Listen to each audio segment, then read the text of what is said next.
Very surprising कि अगर cease fire ना रुकता तो भारत पीओके पे कब्जा कर लेता। फूडी को मैं बता दूं कि हमारे मिसाइल भी लोडेड हैं, टारगेट भी select, you try another thing.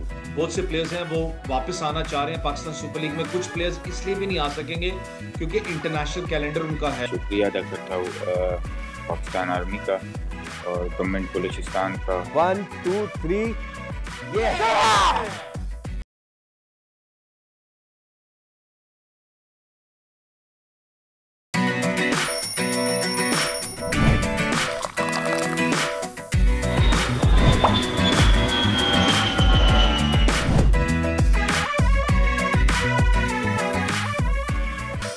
Operation बुनियानुम मरसूस की कामयाब तकमील का ऐलान।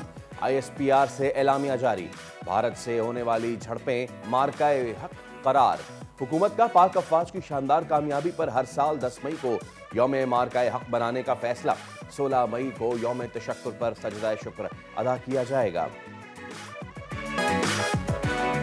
अफवाज पाकिस्तान ने जो कहा वो कर भी दिखाया। ऑपरेशन बुनियानुम मरसूस कौम से किए गए उस वादे की तकमील है जिसके जरिए भारत को मुंह तोड़ जवाब दिया गया। Army chief general Asim Munir का बयान वाजे कर दिया कि मुल्क की सालमियत का दिफा कैसे करना है अफवाज पाकिस्तान बखूबी जानती है। 13 लाख भारतीय फौज अपने तमाम तर हथियारों से हमें डरा और धमका नहीं सकती। पाकिस्तान और भारत में सीज फायर के बाद दोनों ममालिक के डीजीएमओस के दरमियान पहला राब्ता।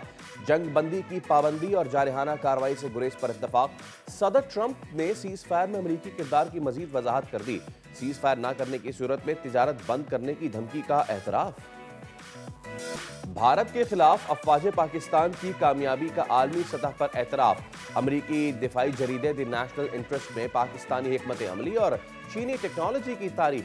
पाक भारत फिजाई झड़प को दुनिया के लिए पैगाम करार दे दिया। और ऑपरेशन बुनियानुम मरसूस में अफवाज पाकिस्तान की शानदार कामयाबी। Vice air marshal Aurangzeb Ahmed के सोशल मीडिया पर चर्चे।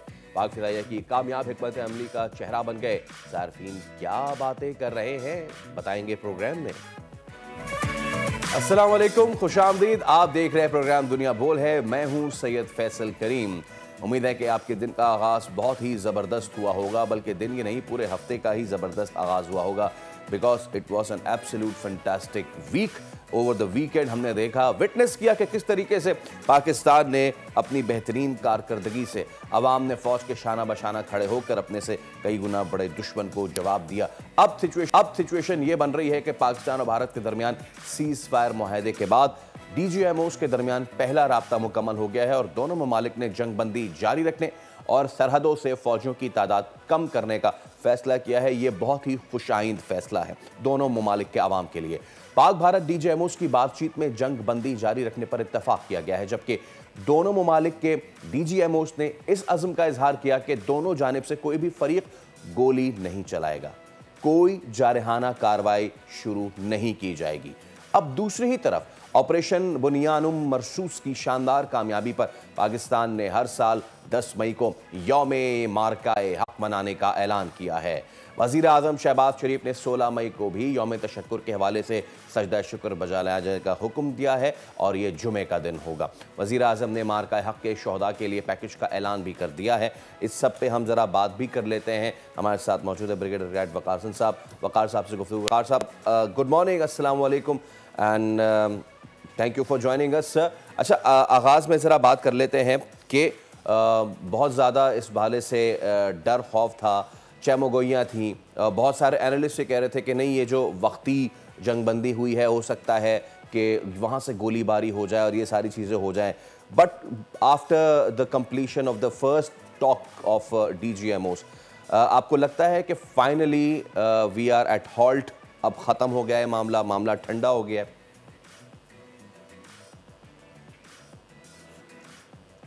इंटरनेशनल गारंटीज भी हैं इसमें। यूएस तो डेफिनेटली है, फिर सऊदी अरेबिया है, टर्की है, कुछ और दोस्त ममालिक हैं। मोदी साहब ने बढ़के जरूर मारी है, लेकिन आई थिंक उसको एनालाइज करना चाहिए। और मेरा मैसेज मोदी के लिए ये है कि because there is a thinking in India कि भी मिसाइल का सडन अटैक करें तो हम बड़ा कुछ कर सकते हैं और इस चीज़ को ब्लो अप करने की कोशिश कर रहे हैं। तो इसका मतलब है कि आप फाइनली फिर एयरफोर्स की लड़ाई में हार मान चुके हैं, कभी जहाज आपके ना उड़ेंगे। सिर्फ मोदी को ये बताना है कि अगर आप चाहते हैं, जैसा कि स्पीच में उसने बात की, तो वो तो फिर परपेचुअल स्टेट ऑफ हॉस्टिलिटी में रखना चाहता है ना साउथ एशिया को। तो हमें तो कोई फर्क नहीं पड़ता। आपके ख्याल में जो अभी हुआ, जो मार्का हक, उसकी पूरी डिटेल अगर ली जाए, बड़े कम टाइम में, I would say in minutes, हमारा रिस्पांस किया स्पेशली पीएफ का। तो फिर आपने देखा कि ये पाकिस्तान की जो मिलिट्री है, ये कोई लेट्स से कोई 40 साल पुरानी, it's a very very modern military, very very modern strategy. इसको कहते हैं मोज़ैक वॉरफेयर। एंड इंसिडेंटली हमारा एक सिंडिकेट है जो लिखता है डिफेंस पे, ये हमने लिखा भी था आई थिंक 3-4 साल पहले आर्टिकल कि ये कंटूर्स हो सकते हैं। वी डिडंट नो इट के अल्लाह के फजल से पाकिस्तान की military is already on it. और ये हुआ था जब बेसिकली हाईटेक वेपन सिस्टम और हाइपरसोनिक मिसाइल सिस्टम आना शुरू हुए, तो एक नया कॉन्सेप्ट आया। तो इस पे जो महारत है, अभी जैसा आपने नेशनल इंटरेस्ट का बोला, और मैं बता दूं कि नेशनल इंटरेस्ट को आप छान के देख लें, पिछले 2-3 साल में कभी पाकिस्तान के बारे में अच्छी खबर नहीं लगाई। It's a very very biased लेकिन हाईली आप कह लें कि रिकग्नाइज्ड सिक्योरिटी न्यूज़पेपर, और उसमें इवन भारत की बड़ी पेनिट्रेशन है। अगर वो एक्नॉलेज कर रहे हैं कि भारत को ना सिर्फ ठंडी पड़ी है, बल्कि people are talking South Asia में जो बैलेंस ऑफ पावर वो शिफ्ट हो गया है। बांग्लादेश के एक आई थिंक मिलिट्री एनालिस्ट उन्होंने कहा है कि now Pakistan has actually become the guarantor of lives of 2.5 billion people. तो वो पूरे साउथ एशिया की बात कर रहे हैं कि इस थर्ड क्लास और आई वुड से चवल मूडी की वजह से साउथ एशिया का जो अमन खतरे में डाला गया। बिकॉज देखिए न्यूक्लियर वॉर में तो फिर कोई नहीं बचेगा। इट इज नॉट कि पाकिस्तान ये कह रहे हैं, इसकी स्टडीज है और हमने तो ट्रिगर नहीं किया। तो I think India has lost huge amount of Prestige. ये अभी चीज़ें आहिस्ता आहिस्ता आएंगी। और एक और ऐड कर दूँ, डोमेस्टिक हमारे भाई बहन जो मास्टरी रूम के ताने देते रहे, वो बड़ा ज़रूरी है। Because they will again find time के मास्टरी रूम का एक नया चैप्टर जो है ना वो लिखा जा रहा है, जिसमें अवाम ने और फौज ने इतना जेल किया है। और हम इधर बैठे हुए हैं टर्की में, इट इज़ अमेजिंग कि लोग कैसे देखें। शायद हमें भी इतना एहसास नहीं है। People are saying this is super power of South Asia. कोई इसको टॉप गन कह रहा है, कोई इसको किंग ऑफ द स्काई। ये रियलिटी आप जाके आई वुड एक्चुअली से कि बेशक आप साउथ एशिया का सोशल मीडिया देख लें। You go to Nepal, you go to Bangladesh, you go to Sri Lanka, Maldives, हमारे सारे दोस्त हैं। लेकिन बाय एंड लार्ज एक औरत तो था इंडियन मिलिट्री माइट का, इसकी इकोनॉमिक पावर का, इसकी डिप्लोमेटिक प्रोवेस का। और ये जो 4 चवल है, जिसको मैं कहता हूँ 4 चवलों की एक चौकड़ी है मूडी के इर्द गिर्द, जिसमें सबसे ऊपर सबसे बड़ा चवल है Ajit Doval. I don't know उसका दिमाग कब दुरुस्त होगा। देन यू हैव जयशंकर, पढ़ा लिखा जाहिल। Then you have Rajnath Singh, जिसको मैं राजनाथ सिंह कहता हूँ। और फिर अमित शाह जो चाणक्य कहलाता है। अच्छा, कल भी कह रहा था, तो वेरी सरप्राइजिंग कि अगर सीज फायर ना रुकता तो भारत पीओके पे कब्जा कर लेता। फॉर गॉड सेक यार, मतलब आप कौन सी दुनिया में रह रहे हैं? डिल्यूजनल तो वर्ल्ड। एक तो जी देखिए, एक कभी इसके इम्पैक्ट आएंगे। हाँ, ये जरूर हमें गार्ड डाउन नहीं होना चाहिए। मोदी को मैं बता दूं कि हमारे मिसाइल भी लोडेड हैं, टारगेट भी select, you try another thing. और ये फिर अगर आपने परपेचुअल हॉस्टिलिटी में डालना है, देखें भारत का ज्यादा नुकसान हो। जब मोदी कहता है जी कि कोई भी टेस्ट अटैक होगा, वील कंसिडर इट और हम रिस्पॉन्ड करेंगे मिलिटरी, तो इसका मतलब साउथ एशिया में तो फिर कुछ नहीं हो सकता। भाई हमारे तो इश्यूज हैं इकोनॉमी, आपकी सबसे ज्यादा है, इन्वेस्टमेंट है, एविएशन की फ्लाइंग भी सबसे ज्यादा है, जहाजों ने आना जाना है, रोते फिरते आप रहते हैं। तो इसका मतलब है कि फिर आपको पूरी ये बेल्ट खाली करनी पड़ेगी। अभी तो हम 300 किलोमीटर अंदर गए हैं। Honestly you ask what has happened. और थोड़ा मैं एक और हाईलाइट कर दूं, बड़ा ज़रूरी है कि ये लड़ाई जो है, ये अमेरिका, इजराइल और आई थिंक वेस्टर्न एलाय जो अलायंस है नाटो, उनके सैटेलाइट ने लाइव देखी है, इंक्लूडिंग आवर फ्रेंड्स। ये लाइव देखी है उनके ऑपरेशन रूम में कि हुआ क्या है मोदी के साथ। तो जब ये रो पेट के गए और फिर उन्होंने रोका, आई थिंक ट्रंप ने मेंशन भी किया टुडे, ट्रंप की स्पीच से आप देखें तो ही talking of two parallel powers की जमाने में पाकिस्तान भिखमंगा है, गरीब है, बेकारी है, शायद मिट्टी की एबिलिटी नहीं है। तो ये आई थिंक अल्लाह ताला की मदद हासिल रही और इसमें हमारा ईमान है। ऑपरेशन का नाम बुनियानुल मरसूस रखा गया and it is not resonating. लोग ट्रांसलेट करके देख रहे हैं। यू विल बी सरप्राइज के पाकिस्तान की आवाम का जो स्टेचर है इंटरनेशनल, बिकॉज देखिए आपने अगर स्ट्रीट वॉइस लेनी है तो आजकल social media is the street voice. आप जाके सिर्फ कमेंट्स देखिए, अफ्रीका से, यू विल बी सरप्राइज के साउथ ईस्ट एशिया से, यू विल बी सरप्राइज के मिडिल ईस्ट के, all across Arab world, non Arab world, Turkey, Central Asia, there is a huge output. तो क्या सारी दुनिया पागल है और ये सबसे सियाने हैं, ये भक्त हैं? तो I think these are where we stand. बाकी मोदी को मेरा चैलेंज है, यू मेरे मुंह से कोई निकलने लगा, तू ट्राई कर, तू एक्चुअली अभी अपनी गवर्नमेंट बचा, because it will know huge and I feel कि भारत के लिए भी एक चांस है, डिस्पाइट कि मेरी हमेशा ख्वाहिश रही ऑनेस्टली कि ये 2030 तक ना ये रह जाए मोदी, मैं दुआ करता हूँ ताकि ये बर्बाद हो जाए भारत या लेकिन ये है कि अभी टाइम है कि अपोजिशन पुश बैक करे and push back is coming and they should ask him कि इतना बिलियन ऑफ डॉलर का आपने 86 अरब डॉलर का बजट अभी आपका, इसमें आई थिंक जो डिफेंस बजट है वो, तो I think all this we are ready, missile भी लोडेड है, टारगेट भी सिलेक्टेड, मुझे साहब गलतफहमी ना रहना कि ब्रह्मोस मिसाइल से आप फर्ज करें कर सकते हैं, यस मिसाइल कैन स्नीक, मिसाइलों से तो फिर मॉस्को पे भी अटैक हुए ना, ये हम डिनाई नहीं करते, ये पॉसिबल, लेकिन उसका रिस्पांस क्या होगा मोदी साहब, यू शुड नो कि we have just used, we displayed 10% military capability, we used 1 to 2%. You know what, Brigadier साहब, you know the world is changing now, और ये जो तमाम तर फैनेटिक्स हैं ये उनके लिए है बिकॉज ट्रंप इस बार एक नए प्लान के साथ आया है। ट्रंप रशिया और यूक्रेन को मज़ीद नहीं लड़ते देखना चाहता। ट्रंप पैलेस्टाइन और इसराइल का मसला भी हल करने जा रहा है। सेवरल रिपोर्ट्स आ गए, he don't want any more things, मतलब कि he's going for a separate country when it comes to Palestine and Gaza। तो ये भी चीज़ें सामने आ रही हैं। Now this India, Pakistan and the Kashmir thing, so the world is changing drastically। अब इस तमाम तर चेंज में जो मोदी ने अपने लिए एक पुतला खड़ा किया था हिंदुत्व का, वो जो अपने लोगों को फनाटिक बनाया, आई मीन उनके जो फॉरेन सेक्रेटरी थे उनके साथ उनके बीजेपी के कार्यकर्ताओं ने जो काम कर दिया है उनको अपना ट्विटर हैंडल बंद करना पड़ा है। So with this changing world brigadier Waqar, where does Modi stands now, where does his Hindutva policy, his hate policy stands now? खबरें ये भी हैं कि अब उनके अंदर से आवाजें उठ रही, मोदी साहब टाटा बाय बाय। ये देखें, ये रिपरकशंस होते हैं मेरे ख्याल में। ये जो एक्चुअली तो 5 डेज की लड़ाई, उसके अंदर 6 घंटे की टोटल लड़ाई है। मतलब अगर आप कैलकुलेट करें एयरफोर्स की 1 घंटे, उसके बाद बदानुल मरसूस जब लॉन्च हुआ 6 आवर्स में, तो लोग पूछ रहे हैं कि यार भारत की मिलिट्री पावर टोटल इतनी थी कि 6 घंटे में it collapse and it physically collapse. और ऑनेस्टली अगर पाकिस्तान एयरफोर्स और हमारी मिसाइल पावर पे पुश करती, बिकॉज 300 किलोमीटर तो आप बेसिस दूर ले गए थे फ्रंट लाइन से, नोबडी वाज फ्लाइंग। एयरफोर्स ने कहा कि सर ये सारे आपके जो है ना ठुक जाएंगे, जो रफाल वगैरह हैं, that was the centre of gravity. So I think one there is a huge basically jolt to his reputation. बाकी बकवास करता रहे, अब होगा क्या? मेरे ख्याल में इंडियंस को इतने इनसेन लोग नहीं, आवाम जो है, और उन्होंने बड़ा सफ़र किया 2014 से। और इसमें एक बड़ा और इंटरेस्टिंग डेमोग्राफिक्स है, टाइम हम भूल जाते हैं, बिकॉज इंडिया की स्टडी कम है, तो थोड़ा बहुत हम लोग देखते रहते हैं तो कुछ डाटा आ जाता है। एक मंडल कमीशन रिपोर्ट है जो हमेशा कहता हूँ मैं, पाकिस्तान की यूनिवर्सिटी में पढ़ाई जानी चाहिए, 1977 की।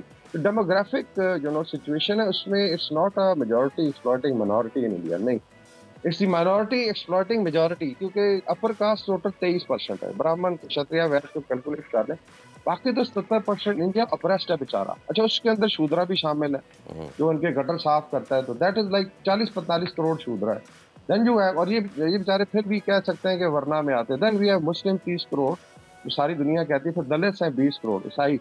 सो इट मीन्स के प्रैक्टिकली लिटरली 23% और 23% के अंदर फिर ये RSS का काडर है। आई वांट से कि सारे का सारा अपर कास्ट जो है ना वो इतना इनसेन है, लेकिन they have been now turn into because of body में। तो अभी मेरे ख्याल में जो 77% है, दे शुड पुश बैक, और ये आएगा। इंडिया पंजाब में ऑलरेडी आ रहा है। Now people are very clearly saying कि जी हमें इसको जंग नहीं चाहिए थी, क्योंकि पंजाब का एज पर देम, और बाय एंड लार्ज आप देखें थिएटर यही बना है, ठीक है ना। आप बाय एंड लार्ज लड़ाई ज्यादा कश्मीर और पंजाब में हुई, कि ये न्यूक्लियर वॉर होती तो हम सारे मारे जाएंगे, करोड़ों पंजाबी, तो why because of this idiot और इनसेन, एक्चुअली तो टेररिस्ट है। फिर आपका साउथ से पुश बैक आएगा, तमिलनाडु, केरला, कर्नाटक, बिकॉज यहाँ से द्रविडियंस है, और नॉर्थ ईस्ट में ऑलरेडी पता है आपको तहरीकें स्टेट्स तो आज़ादी मांग रही, and then come West Bengal. So all, और ऑक्युपाइड कश्मीर तो ऑक्युपाइड है। सो ऑल टोल्ड ये हिंदी बेल्ट के अलावा अभी कोई सपोर्ट नहीं है। अच्छा, इसका मेरे ख्याल में एक खौफनाक रिएक्शन हो सकता है कि इंडिया में एक सिविल वॉर सिचुएशन बन जाए, बिकॉज भक्त समझते हैं कि they can get away with everything, they could lynch people. अभी भी आपने देखा है तो इंटरनेट वगैरह पे लिंचिंग ही हो रही है ना लोगों की। राहुल गांधी ने एक बताया, आई थिंक उनको हाईलाइट किया। So they are going to be push back, और इस फ्रस्ट्रेशन में एक इंटरनल वॉर शुरू हो सकती है। इसमें इंटरेस्टिंगली एक टाइम है मुझे थोड़ा सा, एक भविष्य माल का एक बुक लिखी गई थी 600 साल पहले। ये मैं ज्योतिष पे बिलीव नहीं करता, पर they said very interesting projections की ट्रांसलेशन जब हुई और वो बड़ी पॉपुलर है कि 2023-24 में बंगाल से एक वबाल उठेगा and we see Bangladesh some I am linking, और 25 में एक बहुत बड़ी वॉर है और उसमें भारत का बड़ा नुकसान होगा, and then there is a huge war in India, आग लग जाएगी, और 2032 में कहते हैं फिर लॉर्ड बुश आके इनको जो है सेटल करेंगे, तो फिर एक विक्टिम। ऑलराइट, तो ऑलराइट। भविष्य माल का कोई पढ़ लें अगर ज्योतिष पे यकीन है, you are now into downslide में है, और अगर भारत को बचाना है तो get rid of this RSS. अच्छा, अब इसमें ब्रिगेडियर साहब, now another thing and that is के बॉडी लैंग्वेज बहुत कुछ बता देती है। वो तस्वीर भी सोशल मीडिया पे बड़ी वायरल है जहाँ पे तीनों जो तर्जुमान हैं इंडियन अफवाज के, वो मुंह लटका के बैठे हुए हैं, और हमारे जो तर्जुमान हैं लाइक उनकी विक्ट्री जो है उनके चेहरों पे आया है। लेकिन मुझे एक चीज़ मुझे बताइए, ये जंग थी, ये सीरियस मामला था, पूरी दुनिया इसमें कूदी हुई थी। How on earth can a DGMO जिनका नाम लेफ्टिनेंट जनरल राजीव घाई है, वो विराट कोहली को बाय बाय और खराज तहसीन पेश कर रहे हैं अपनी उस प्रेस कॉन्फ्रेंस में, जिस पे वो ये बताने आए हैं कि हमने पाकिस्तान के साथ ये कर दिया, वो कर दिया।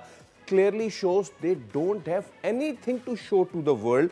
उनको मैं ये देख रहा हूं कि वो क्लेम कर रहे हैं उनके न्यूज़पेपर के, जी हमने कोई टारगेट बनाया है मलीर कैंट को, जो कि कराची पोर्ट के करीब है, विच मीन्स के कराची पोर्ट को टारगेट किया। मैं समझ में मुझे नहीं आ रहा भाईजान। गूगल होती है एक चीज, आप गूगल कर लें कि कराची पोर्ट और मलीर कैंट का फासला कितना है, वहां के लोगों से पूछ ले कि क्या मलीर कैंट में कोई ऐसी चीज है, तो I am amazed they are weaving lies again and again and again. 2019 के उस गिरे हुए पायलट को माजरत के साथ जितना कोई महबूबा की आंखों से नहीं गिरता होगा, रफायल और अभिनंदन उतना ज्यादा गिर गए हैं, और वो उसको वॉर हीरो बनाने के चक्कर में अब इसको भी लपेट कर अपनी विक्ट्री बना रहे हैं। सर झूठ का पुलंदा है, हमसे तो नहीं संभल रहा भाई। ये मेरा तो एक पर्सनल एक्सपीरियंस, अच्छा ये हिस्टोरिकल है, सॉरी टू से मैं किसी नेशन की बात नहीं कर रहा। अल-बिरूनी केम को 800 साल पहले, मेरा ख्याल है, तो देख ले, एंड ही सेड कि ये समझते हैं कि सारा विजडम इधर है दुनिया, बिकॉज ये 7 समुंदर पार का तो उन्होंने कदम खुद लगाया होता ब्राह्मण ने, ताकि लोग बाहर जाके देखेंगे। That's why it was very difficult for British Indian soldiers को भेजना। ये लगाई गई थी, ब्राह्मण हैड अ माइंड के बाहर जाए नहीं, इंटरैक्ट ना करें नेशन के साथ, दैट्स व्हाई लोगों ने आगे फुट लगाई। तो वो कहता था ये थिंक कि सारी दुनिया झूठ बोलती है, जो ये पुराना है। फिर कायद आजम का आप देखें, हिंदू मुस्लिम यूनिटी के वो बड़े चैंपियन, देन ही रियलाइज कि यार एंड ऑनेस्टली मेरा तो छोटा सा एक्सपीरियंस था, कुछ 6 दिन का intimate, including Arnab Goswami. I mean it is insane जो आप कह रहे हैं, because there is a logic bubble अभी क्रिएट किया गया कि मोदी की 56 inch chest and all that, और हमारा जनाब ये है, और मोदी साहब ये कर देंगे वो, हालांकि आई थिंक ये सारा फेक था। And that's why I think जो शटा हुआ, तो ये जब शॉक थेरेपी दी गई, बिकॉज मैं हमेशा कहता हूँ कि जब बात हुई थी कैसे होगा, तो शील्ड तो आगे थी, हैमर शील्ड थी ना एक साइड, तो हैमर तो अभी आना था। मैंने कहा हैमर इतना स्ट्रांग हो कि इनके दिमाग, honestly how do you create strategic impact, आप लीडरशिप के दिमाग को, फिर तो इनको मिली है शॉक थेरेपी थ्रू बनियाल मरसूस। मतलब आप जो 32 शहरों में इनके और मिलिट्री एक्टिव बेसिस को, टारगेटेड मिलिट्री बेसिस जाकर तस्वीरें देख के सैटेलाइट से आहिस्ता आहिस्ता आना शुरू हुई हैं, तो उसमें I think they have gone bonkers, basically that's what happened to military leadership. अभी आप देखें ये क्या जवाब है कि कोई पूछ रहा है जी आपके कितने जहाज गिरे हैं, तो वो कह रहा है जी कि haven't we completed our operation, तो आपको पता नहीं है कि जी ये फिर पाकिस्तान को फायदा हो जाएगा। तो साफ जाहिर है the entire world knows it, Modi साहब एंड देयर मिलिट्री कमांडर। मुझे एक छोटा सा मैसेज दोवल के लिए, क्योंकि अभी बड़ी चीखें निकल रही हैं कि जी चाइना ने बड़ी हेल्प की, तो चाइना का तो फलाना सिस्टम था, तो ग्रेट एंड ऑल दैट। साफ जाहिर हमारे दोस्त हैं मोदी अपना दोवल साहब, ये थ्रेट एनालिसिस जो है ना आप ही का काम था, और रिसर्च एनालिसिस आपके अंडर है। They are precisely suppose to know यदि और आपकी थ्रेट पाकिस्तान था, तो 75% तो बजट इस पर लगता है, तो आपने बताना था ना सिनारियोज कि क्या कुछ हो सकता है, क्या कैपेबिलिटी है मिलिट्री की, फिर अवाम और इसकी। आप कहते थे ये अवाम जो है, और हमारे भी ऐसे कुछ 6-7 इधर भी चवल है जो कह रहे थे जी कि अवाम को सपोर्ट, जस्ट इमेजिन कि आई एम सॉरी, अभी मैं क्या करूँ कि they are not actually inviting Modi के हमला कर दो, so I think all told it was a highly miscalculated I would say and if I'm not wrong brigadier Waqar हमारे साथ ही रहेगा, if I'm not wrong, तो भारत की जो सेना है जब उनको अपना बयान आके पेश करना पड़ा, तो पहले एक पैनल था उसके बाद दूसरा पैनल और उसके बाद तीसरा पैनल आया है। वो 3 पैनल्स को उनको चेंज करना पड़ा है। दिस इज अनदर टॉपिक, इस पे बात करेंगे। लेकिन अब देखिए, दुनिया, भारत कुछ भी कहता रहे, दुनिया क्या कह रही है इस पे फोकस कर लीजिए। ऑपरेशन बुनियानुम मरसूस की कामयाबी का आलमी सतह पर मुसलसल एतराफ़ किया जा रहा है और इस बार यह एतराफ़ किया अमरीकी दिफाई जरीदे द नेशनल इंटरेस्ट ने। 7 मई को पाक भारत फिजाई झड़प को पाकिस्तान की वाज़ेह कामयाबी करार दिया है। ये जरीदा है, इसने अपनी रिपोर्ट में लिखा है कि 7 मई को पाक भारत अफवाज की फिजाई झड़प पाकिस्तान की वाज़ेह कामयाबी पर ख़त्म हुई। बेशतर दिफाई माहिरीन का गुमान था कि अददी ताकत और वसाइल की वजह से भारत का पलड़ा भारी रहेगा, लेकिन 7 मई की फिजाई झड़प ने पाकिस्तान की बालादस्ती सबको नजर आ गई है।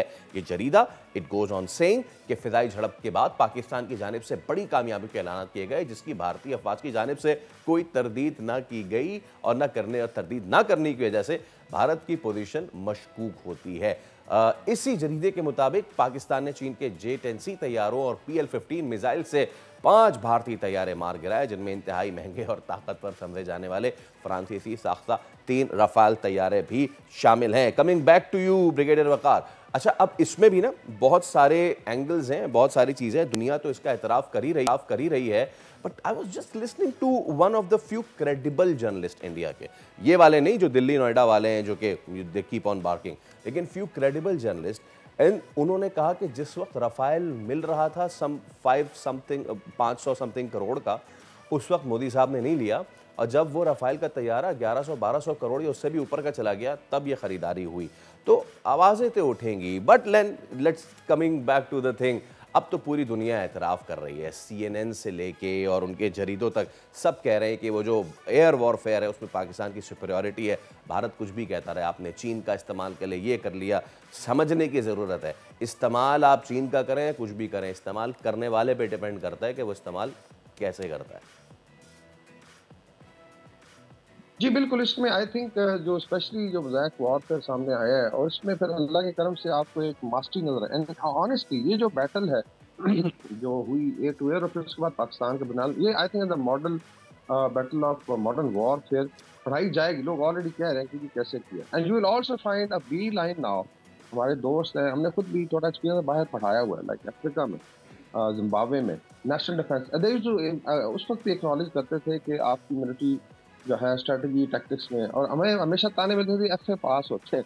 मैं इनको बताता हूँ कि FA पास नहीं होता। भारत को भी लेफ्टिनेंट जो क्वालिफाई करके निकलता है, PM से BSc करके निकलता है, स्टाफ कॉलेज तक वो मास्टर्स कर लेता है, NDU में MPhil वगैरह, and their number of PhDs by the way, you know, including मैं खुद परस्यू कर रहा हूँ अभी टर्की में अपनी PhD जो है। तो ऐसा नहीं है कि खुदा ना खास्ता ये कोई ये 1965 में भी फॉट वेरी गुड। तो अभी आपका ना, I think you will find it कि now there will be line specially from you know Africa, even south east Asia के लोग आके पढ़ेंगे कि कैसे लड़ाई लड़ी जाती है मॉडर्न वॉरफेयर। सबसे बड़ा I think lesson is for US and I think Russia कि how to you know control the escalation ladder. ये देखिए बहुत बड़ा चैलेंज था हमारी लीडरशिप के लिए, because we are concerned about 2.5 billion people of South Asia, extended South Asia. अगर आप देखें, क्योंकि अगर आप स्टडी कर लेना कि न्यूक्लियर वॉरफेयर का नुकसान क्या होगा, ये बड़ा जरूर, कोलोराडो यूनिवर्सिटी की एक स्टडी है, हमने नहीं, लेकिन ये हमें भी पता है कि if there is a nuclear exchange between India and Pakistan और 100 nuclear heads warheads exchange हो जाते हैं, सो हमारे पास तो 200 है ना दोनों के पास, तो it destroys the entire south Asia physically. आपके पास हॉस्पिटल ही नहीं है संभालने के लिए। जस्ट इमेजिन कि करोड़ों लोग लेट से मारे जाएं, जख्मी कौन उठाएगा। फिर जो है कि इसका इम्पैक्ट हाफ ऑफ चाइना पे आएगा on physical impact. Then you have Arab world. अगर लेट से सी में लड़ाई हो जाती है, सबमरीन से चल जाते, तो आपका इंडियन ओशन का टेम्परेचर इतना ज़्यादा हो जाएगा कि इवन खुदा ना खास्ता मिडिल ईस्ट बर्न कर सकता है। It disturb and then you know there is a nuclear winter, इसको कहते हैं। ये बड़ा ज़रूरी है, मैं कोई बढ़त नहीं मार रहा, ये इम्पैक्ट है। न्यूक्लियर विंटर का मतलब है कि कम अज़ कम वो कह रहे हैं 6 महीने will be ice age coming on Europe and Asia and Africa।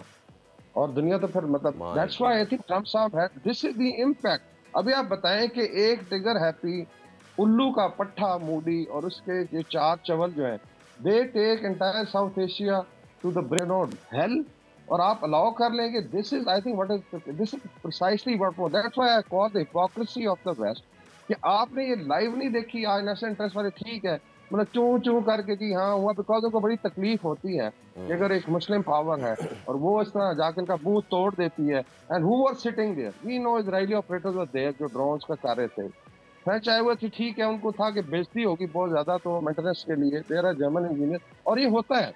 हमें कहते हैं जी चाइना से कोलैबोरेशन, तो आपके मामे चाचे सारे तो आए हुए थे, फिजिकली बैठे होते, ये दफा इनके एयरबोर्न वार्निंग सिस्टम जो है वो चला रहे होते हैं वो, एब्सोल्युटली क्योंकि तो आपकी एब्सोल्युटली। कैपेबिलिटी नहीं है। तो मेरे ख्याल में पाकिस्तान आई थिंक अल्लाह के फजल से has saved entire humanity for God sake, yes and then there is yes. An onus on international community, उसको सॉर्ट आउट करें इस बेवकूफ और आई वुड से घिनौने बुज़दिल आदमी को, मोदी को। Sir let's go one grade above, और इसको सिर्फ बेवकूफ़ नहीं समझा जाए, ये बज़ाते खुद एक दहशतगर्द है। हमारे साथ ही रहिएगा।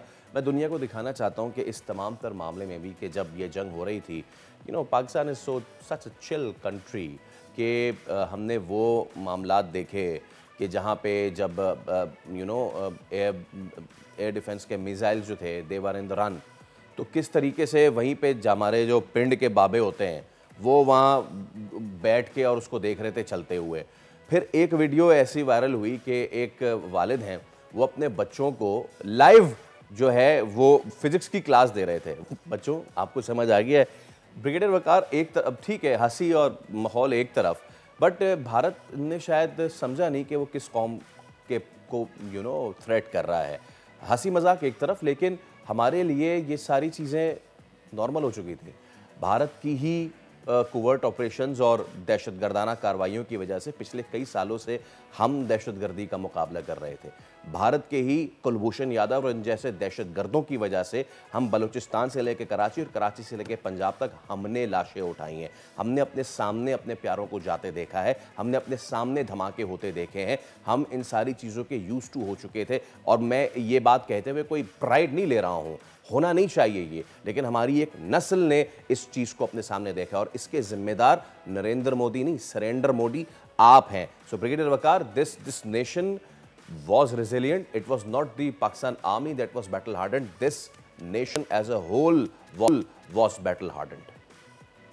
जी 100%। आई थिंक इसमें जैसा आपने डिस्क्राइब किया है, and we have been discussing it, ये बात होती रही है कि बैटल हार्डनिंग माइंड्स की जब हो जाती है, फौज में हम कहते हैं इसको इस ज़माने में बैटल इनॉकुलेशन। ऑनेस्टली हम जब यंगस्टर थे तो उसमें फिर आप जब एक्सरसाइज करते हैं तो आपको फायर के अंदर से गुजारा, लाइव फायर होता है शुरू में, PMA में भी होती है, ताकि आपका ना ये जो धमाकों का वो है खौफ वगैरह वो निकल जाए। साफ है आपकी training, and then you get एक तो फौज तो बैटल हार्डन्ड हुई, एयरफोर्स हुई, हमारी नेवी हुई, एक्टिव डिप्लॉयमेंट भारत की बीच में आप स्कर्मिशेस भी हुई। लाइन ऑफ कंट्रोल पे हमारे लोग जो हैं इतने ज़्यादा बैटल हार्डन्ड हैं, मैं खुद रहा हूँ। इवन खवातीन को अभी कई दफ़ा हम जाते थे ऊपर पोस्टों पर, तो खातून चश्मे से पानी लेके आ रही है, शी वुड टेल यू कि सर ये मोटर फायर है, प्रिसाइसली कि आर्टिलरी का फायर है, because this is normal. So this is now I think Pakistan के लोग जो है, अच्छा इसमें अभी इंटरनेशनल मीडिया पे डिस्कस हो रहा है, और एक बड़ा इंटरेस्टिंग कमेंट था, आई थिंक यूके से कोई कमेंटेटर है, कि कश्मीर में जब हुआ तो उसके बकौल उसकी रिपोर्ट है, कहता है कि उसमें जो फौजी फायर शायर करके सूटा लगा रहे हैं पाकिस्तानी, और there are 40 guys with Kalashnikovs, वो हिट कर रहे हैं उसको ड्रोन को, and then we have those photographs जहाँ पे रेंजर के साथ एक लड़का खड़ा हुआ है, एंड देन वो बाबू वाली आपने बात, दिस इज वेरी सिग्निफिकेंट कि लोगों ने कहा यार कोई सेफ्टी मेजर नहीं है कि यार फायर शायर। So I think this battle hardening, somebody said ये 25 करोड़ की फौज है, this is the largest absolutely, और आपने ये सबसे अहम बात कर दी है, ये 25 करोड़ की। Absolutely, thank you so much. Brigadier retired Waqar Singh साहब हमारे साथ मौजूद थे। यकीनन ये 25 करोड़ की फ़ौज है, और ये फ़ौज कराची से लेकर खैबर तक इस मुल्क के दिफा के लिए हर वक्त हम वक्त तैयार है। एक ब्रेक ले रहे हैं, ब्रेक के उस पर हाजिर होंगे तो मज़ीद स्टोरीज आपके साथ शेयर करने के लिए स्टे विद अस।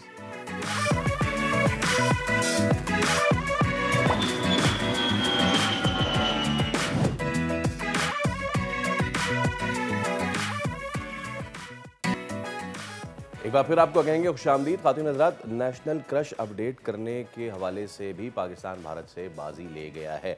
अब आप अपने अपने मयार का अंदाज़ा लगा लीजिए। आप लोग वहाँ पे यूट्यूबर और टिकटॉकर्स को अपना नेशनल क्रश, आप जैसे हिंदी ज़बान में कहते हैं घोषित, जिसे इंग्लिश ज़बान में कहते हैं डिक्लेयर कर देते हैं।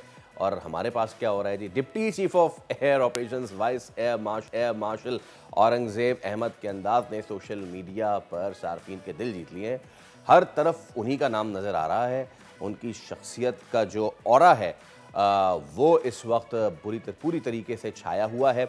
और प्रेस ब्रीफिंग के दौरान, अच्छा अब मैं चाहूँगा कि एक तो ना कुछ चीज़ें हैं, कुछ ट्वीट्स हैं, वो हम आपको दिखा देते हैं। There were a lot of people who were praising him, लेकिन फिर अगले दिन जब वो रिंग पहन के आए तो बहुत से लोगों ने ये कहा कि गालिबन अफसर साहब की जो वाइफ हैं उन्होंने उनको कहा है जो ख़वातीन का उनकी तरफ बढ़ती हुई तारीफ़ों के पुल थे, इस वजह से कहा है कि जी आप रिंग पहन के जाएं ताकि आपको बताएं कि you are married and all. अच्छा, इसके साथ साथ जो उनका अंदाज़ है, जिस तरीके से वो कैरी कर रहे हैं, उनकी तस्वीर जो हैं वो कवरऑल्स में है और ट्वीट्स जो हैं वो भी अब सामने आ रहे हैं, किस तरीके से उनको ना सिर्फ खराज तहसीन पेश किया जा रहा है और कैसे औरंगज़ेब साहब को जो है वो तारीफ़ करें। If you can show this tweet on the full screen so that लोग देख भी सके।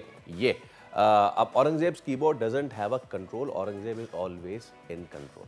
मतलब कि अच्छा, पाकिस्तानियों की जो मीम वॉर है ना, देखिए इंडियंस आप उसमें नहीं जीत सकते और इस बात का एतराफ़ तो खुद इंडियंस कर रहे हैं। फिर कहते हैं कि EVM Aurangzeb doesn't shoot down jets, jets themselves bow down before him। ठीक है, यानी कि औरंगज़ेब साहब जब निकलते हैं जहाज़ पे तो वो जहाज़ को नहीं मारते, जहाज़ आप पे ही डिग पे खुद ही गिर जाता है जहाज़। तो ये भी चीज़ें चल रही हैं। If you can show more tweets, या देयर वी गो। अच्छा, Aurangzeb Ahmed move from left seat to right today because he is always right. मतलब कि यार पाकिस्तानियों, आप मतलब क्या कर रहे हैं? एक जाने वो रो रहे हैं, पीट रहे हैं और आप यहाँ पे जो है वो कहका लगा रहे हैं और ये भी इस तरह की भी ट्वीट्स जो है वो आ रही हैं। सो द थिंग इज़ कि हम ये चीज़ें आपको मुसलसल दिखा रहे हैं और उसमें एक सबसे अहम चीज़, और वो ये है जो सबसे अहम चीज़ है, जो कि जिन्होंने सबसे ज़्यादा हिट किया है। अभी एक औरंगज़ेब से ही इंडिया लड़ रहा था, वो मुग़ल वाले औरंगज़ेब से, और 700 साल तक वो उनको हॉन्ट करता रहा है और अब अगले गालिबन 700 साल तक ये वाले औरंगज़ेब जो हैं ये इंडिया को हॉन्ट करते रहेंगे। सो देखिए, मीम वॉर में हमारा कोई सानी नहीं है, मीम वॉर में आप हमसे नहीं जीत सकते। यही बात जो हम ब्रेक पे जाने से पहले भी कह रहे थे कि जब यहाँ पे मिसाइल चल रहे थे तो गांव वाले बाबे यहाँ पे बैठ के चारपाई पे मंजी ला चुका ला के उसको देख रहे थे कि ये मिसाइल चलता कैसे है, तो आप कैसे हमें डिफीट कर सकते हैं, इस कौम को कैसे हरा सकते हैं। और जब आप इस कौम की बात कर रहे हैं, इस कौम की सबसे बड़ी खुशी एक तो पाक अफवाज और दूसरी है क्रिकेट। तो पाकिस्तानी शायकीन क्रिकेट के लिए देखिए खुशखबरी आ गई है। PSL के बाकी मैचेस का शेड्यूल फाइनली जारी कर दिया गया है। 10 बाकी मैचेस थे, 17 से 25 मई तक खेले जाएंगे। इनमें क्वालिफायर्स भी हैं और इसके साथ फाइनल्स भी हैं जो एलिमिनेटर्स हैं, और फाइनल 25 मई को खेला जाएगा। जराये का कहना है कि खिलाड़ियों को रिपोर्ट करने के लिए 2 दिन का वक्त दिया गया है। जो फ्रेंचाइजेज हैं उनसे रिपोर्ट मांगी गई है कि वो कितने अपने जो फॉरेन प्लेयर्स हैं, क्योंकि एक चीज़ ये सामने आ रही है कि फॉरेन प्लेयर्स आएंगे या नहीं आएंगे, या फिर ये डोमेस्टिक प्लेयर्स के साथ ही हमें कैरी करना पड़ेगा। तो क्रिकेट एक्सपर्ट सैयद मोहम्मद अवैस हमारे साथ मौजूद हैं। अवैस भाई गुड मॉर्निंग, अस्सलाम वालेकुम। बाय द वे, क्रिकेट से पहले आई होप यू एंजॉयड वो मैच जो कि बॉर्डर पे लगा हुआ था और उसमें पाकिस्तान ने बड़ी कन्विंसिंग विक्ट्री हासिल की है। So now coming to the fact के PSL is going to happen again, कभी इम्कान ये है, हमें कोई खुशफहमी नहीं रहना चाहिए, कभी इम्कान ये है कि this is going to be happening without the international stars? जैसे आपने कहा, सबसे पहले तो मुबारकबाद है कौम को फॉर 6-0 पाकिस्तान ने अपना लोहा मनवाया, जैसे हमेशा मनवाया, और जितना इस वक्त तगड़ा लोहा मनवाया पूरी दुनिया देख रही है। बिल्कुल ठीक कहा था DG ISPR ने कि जब हम करेंगे तो पूरी दुनिया देखेगी, हमें बताने की जरूरत नहीं होगी, और वो आपको नजर भी आया यहाँ पर। Coming back to Pakistan super league की बात करें तो अच्छी बात है, एक्साइटमेंट है, वापस के जो मैचेस हैं वो वापस हो रहे हैं। मुझे पता है इस वक्त बहुत सी चीज़ें इफ्स एंड बट्स में चल रही हैं, सोशल मीडिया पे लोग भी शेयर कर रहे हैं, लेकिन मैंने कहा ना कि अभी तक ऑफिशियल को स्टेटमेंट आज सच कोई फ्रेंचाइज से यहाँ तक कि क्रिकेट बोर्ड से नहीं आई है कि फॉरेन प्लेयर्स होंगे या नहीं होंगे। उनसे ज़रूर राब्ता तेज कर दिया गया पाकिस्तान सुपर लीग की मैनेजमेंट की तरफ से, फ्रेंचाइजेस की तरफ से, कि वापस उनको लाया जाए। और जो मुझे, क्योंकि जिस वक्त ये मामला स्टार्ट हुए थे, जब उनको लेके जाया जा रहा था, पॉजिटिव थे लिटरली, जिस तरीके से उनको ब्रीफ किया गया था पाकिस्तान सुपर लीग मैनेजमेंट की तरफ से, पाकिस्तान क्रिकेट बोर्ड की तरफ से, बहुत ज़्यादा पॉजिटिव थे प्लेयर्स। एज सच को पैनिक मैंने उनमें नहीं देखा। मैं फॉरेन प्लेयर्स की बात कर रहा हूँ कि जिस प्रोटोकॉल के अंदर उनको रखा गया था, जिस सेफ्टी के साथ यहाँ से बाहर दुबई तक लेके जाया गया था पाकिस्तान एयरफोर्स की तरफ, वो बड़ा एक रिलैक्स पोजीशन के अंदर आपको नजर आए। तो जो न्यूज़ भी ये थी कि बहुत से प्लेयर्स हैं वो वापस आना चाह रहे हैं पाकिस्तान सुपर लीग में। कुछ प्लेयर्स इसलिए भी नहीं आ सकेंगे क्योंकि इंटरनेशनल कैलेंडर उनका है, उनके बिजी स्केड्यूल स्टार्ट हो रहे हैं ऑब्वियसली, क्योंकि एक स्केड्यूल होता है, उसको भी उन्हें फॉलो करना होता है। लेकिन अच्छी बात है कि स्लो एंड स्टडी थोड़ा सा, अगर कुछ प्लेयर्स नहीं आते तो आपके पास पूल ऑफ क्रिकेट इस वक्त बढ़ेगा, क्योंकि बहुत से प्लेयर्स अपनी इंटरनेशनल टीम के साथ रिलीज हो जाते हैं।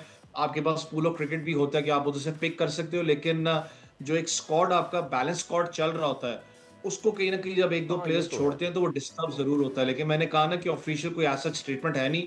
पॉजिटिव खबर ये जरूर है कि ज्यादातर प्लेयर्स जितने गेम हैं जो इंटरनेशनल ड्यूटी पे बिजी नहीं है, वो पाकिस्तान वापस आ रहे हैं खेलने के लिए। अच्छा, अब now let's call spade a spade.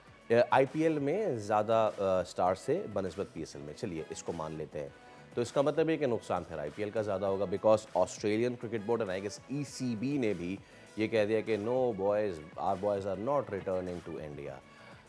कौन ज़्यादा नुकसान पे होगा फिर? देखिए ऑब्वियसली वहां पर स्टेक ज्यादा इन्वॉल्व है। आपको पता है अगर आप स्पॉन्सर्स की बात कर लें, मीडिया राइट्स की बात कर लें, फिर क्रिकेट बोर्ड्स की बात करूं, तो स्टेक्स ज्यादा इन्वॉल्व है। क्योंकि आईपीएल का, अगर मैं गलत नहीं हूं, मैंने कहीं पढ़ा भी था, मैं कंफर्मेशन मुझे इसकी नहीं है, कि जो भी क्रिकेट बोर्ड अपना क्रिकेट जो चाहे अगर पूल ऑफ क्रिकेट 6 प्लेयर्स की बात करूं, ऑस्ट्रेलिया से अगर क्रिकेट बोर्ड के 6 प्लेयर्स खेलते हैं तो कुछ पूल ऑफ अमाउंट जो उनकी उस क्रिकेट बोर्ड को भी जाती है। एक बड़ा स्ट्रॉन्ग स्टांस, जैसे आपने भी कहा, क्रिकेट बोर्ड से आ चुका है ऑस्ट्रेलिया से कि प्लेयर्स वापस नहीं आएंगे, जो सूरत हाल बनी थी।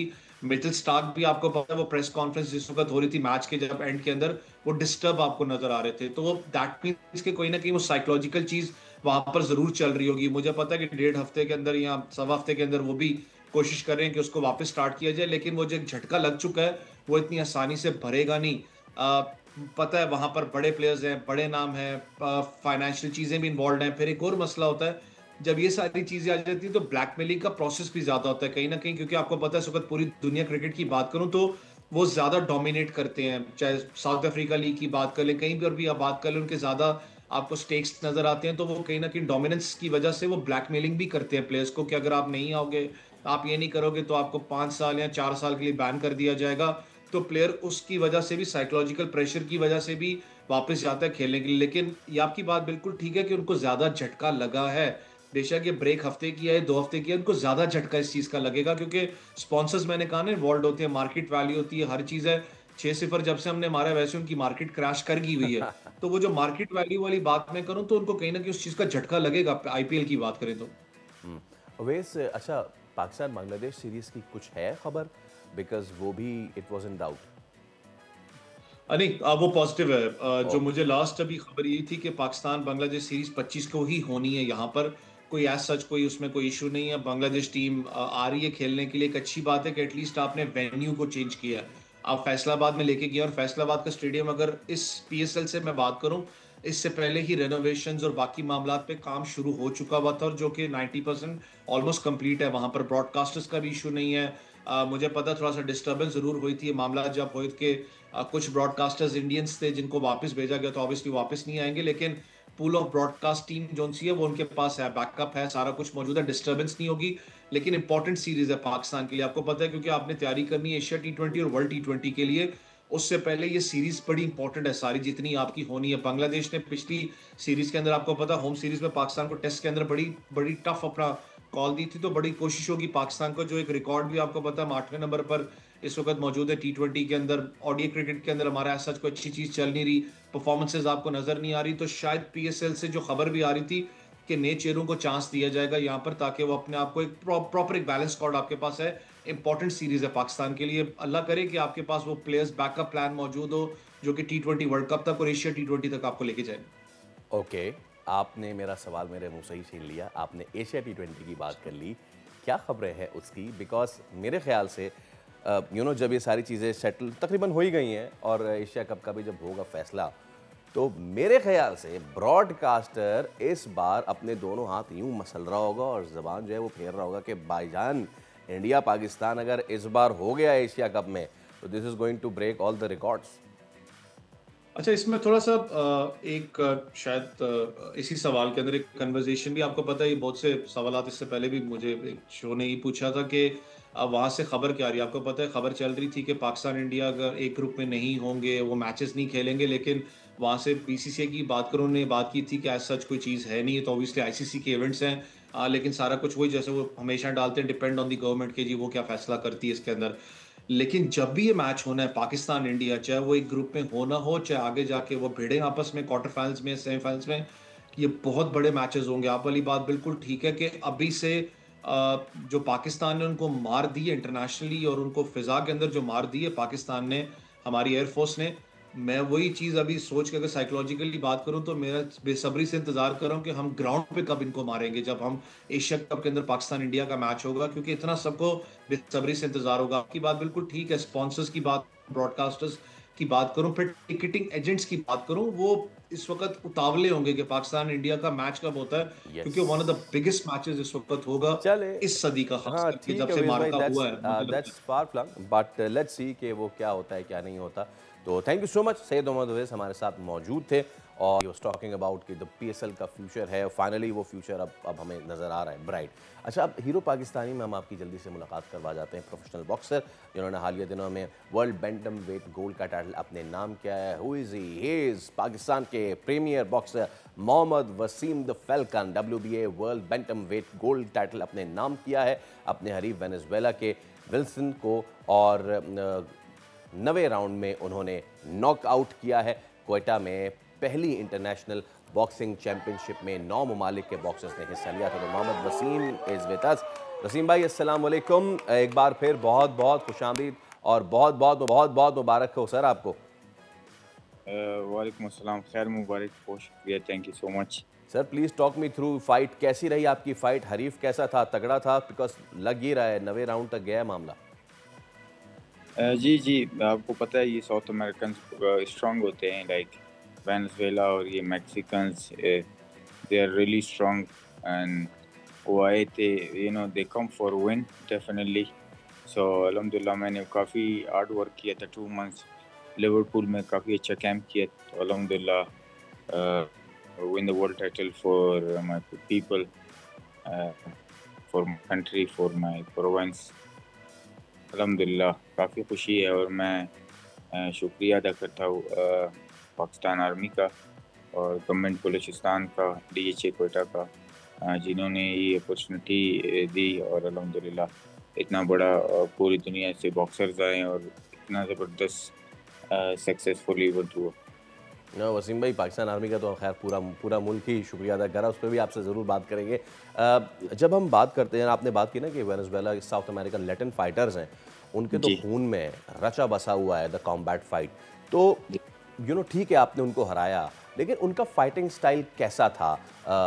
क्या आपने लर्न किया उनसे कि आप हमारे एशियन या साउथ एशियन फाइटिंग स्टाइल में और साउथ अमेरिकन फाइटिंग स्टाइल में क्या डिफरेंस है?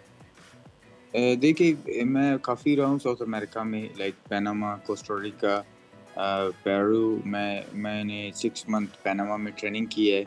ये काफ़ी जैसे हमारे लोग रफ़ हैं, जैसे कोयटा में काफ़ी जो हमारे यंगस्टर्स हैं, हम ज़्यादातर रफ़ होते हैं, तो वो कोई मतलब हर काम कर सकते हैं, फुटबॉल भी खेलते हैं, जो भी मतलब स्ट्रीट फाइट बहुत ज़्यादा है। साउथ अमेरिका में भी बिल्कुल ऐसा ही है, तो वो एक जेनेटिकली वो इस बॉक्सिंग को जो है बहुत ज़्यादा अपनाते हैं। आपने सुना होगा रोबर्टो डोरान जो है, जिस पे एंड ऑफ स्टील का मूवी भी बना है, तो वो भी पनामा का, मतलब वो सारे जो साउथ अमेरिकन है, वहाँ पे 2 बड़े स्पोर्ट्स है, जो बॉक्सिंग और फुटबॉल है, वो ये 2 स्पोर्ट्स खेलते हैं। लेकिन अल्हम्दुलिल्लाह इसके लिए मैंने काफ़ी मेहनत की थी। 2 मंथ्स मैंने लिवरपूल में काफ़ी अच्छा कैंप किया था और मैं रेडी था, मुझे पता था कि वो विन करने आएगा इस कमिंग। तो अल्हम्दुलिल्लाह सक्सेसफुल हुआ, और ये मेरे लिए, मेरे सूबे के लिए, मेरे मुल्क के लिए बड़ी बात है। आपने सूबे की बात की, कोयटा में ये हो रहा था, तो जहाँ पे आपको अमन अमान की सूरत हाल पिछले सालों में ख़राब रही, लेकिन अब कोयटा बलूचिस्तान में इस तरह का इवेंट होना कितनी बड़ी कामयाबी है पाकिस्तान के लिए। और मैं चाहूँगा आखिर में आप ज़रूर बात करें कि पाकिस्तान की अफवाज ने जो किया है सरहदों पे पाकिस्तान का दिफा, कितना ज़बरदस्त हो रहा है आपके नज़दीक? देखिए, बलूचिस्तान के लिए ये इवेंट पाकिस्तान के लिए बहुत ज़रूरी था, बिकॉज़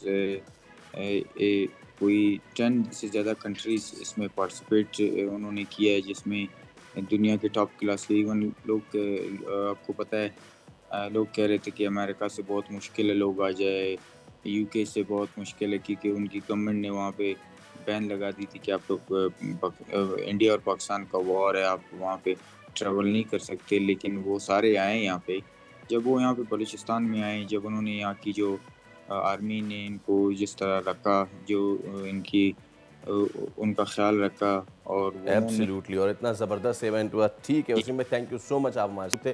प्रोग्राम में ले रहे हैं एक ब्रेक, उसके बाद हाजिर होंगे। Stay with us.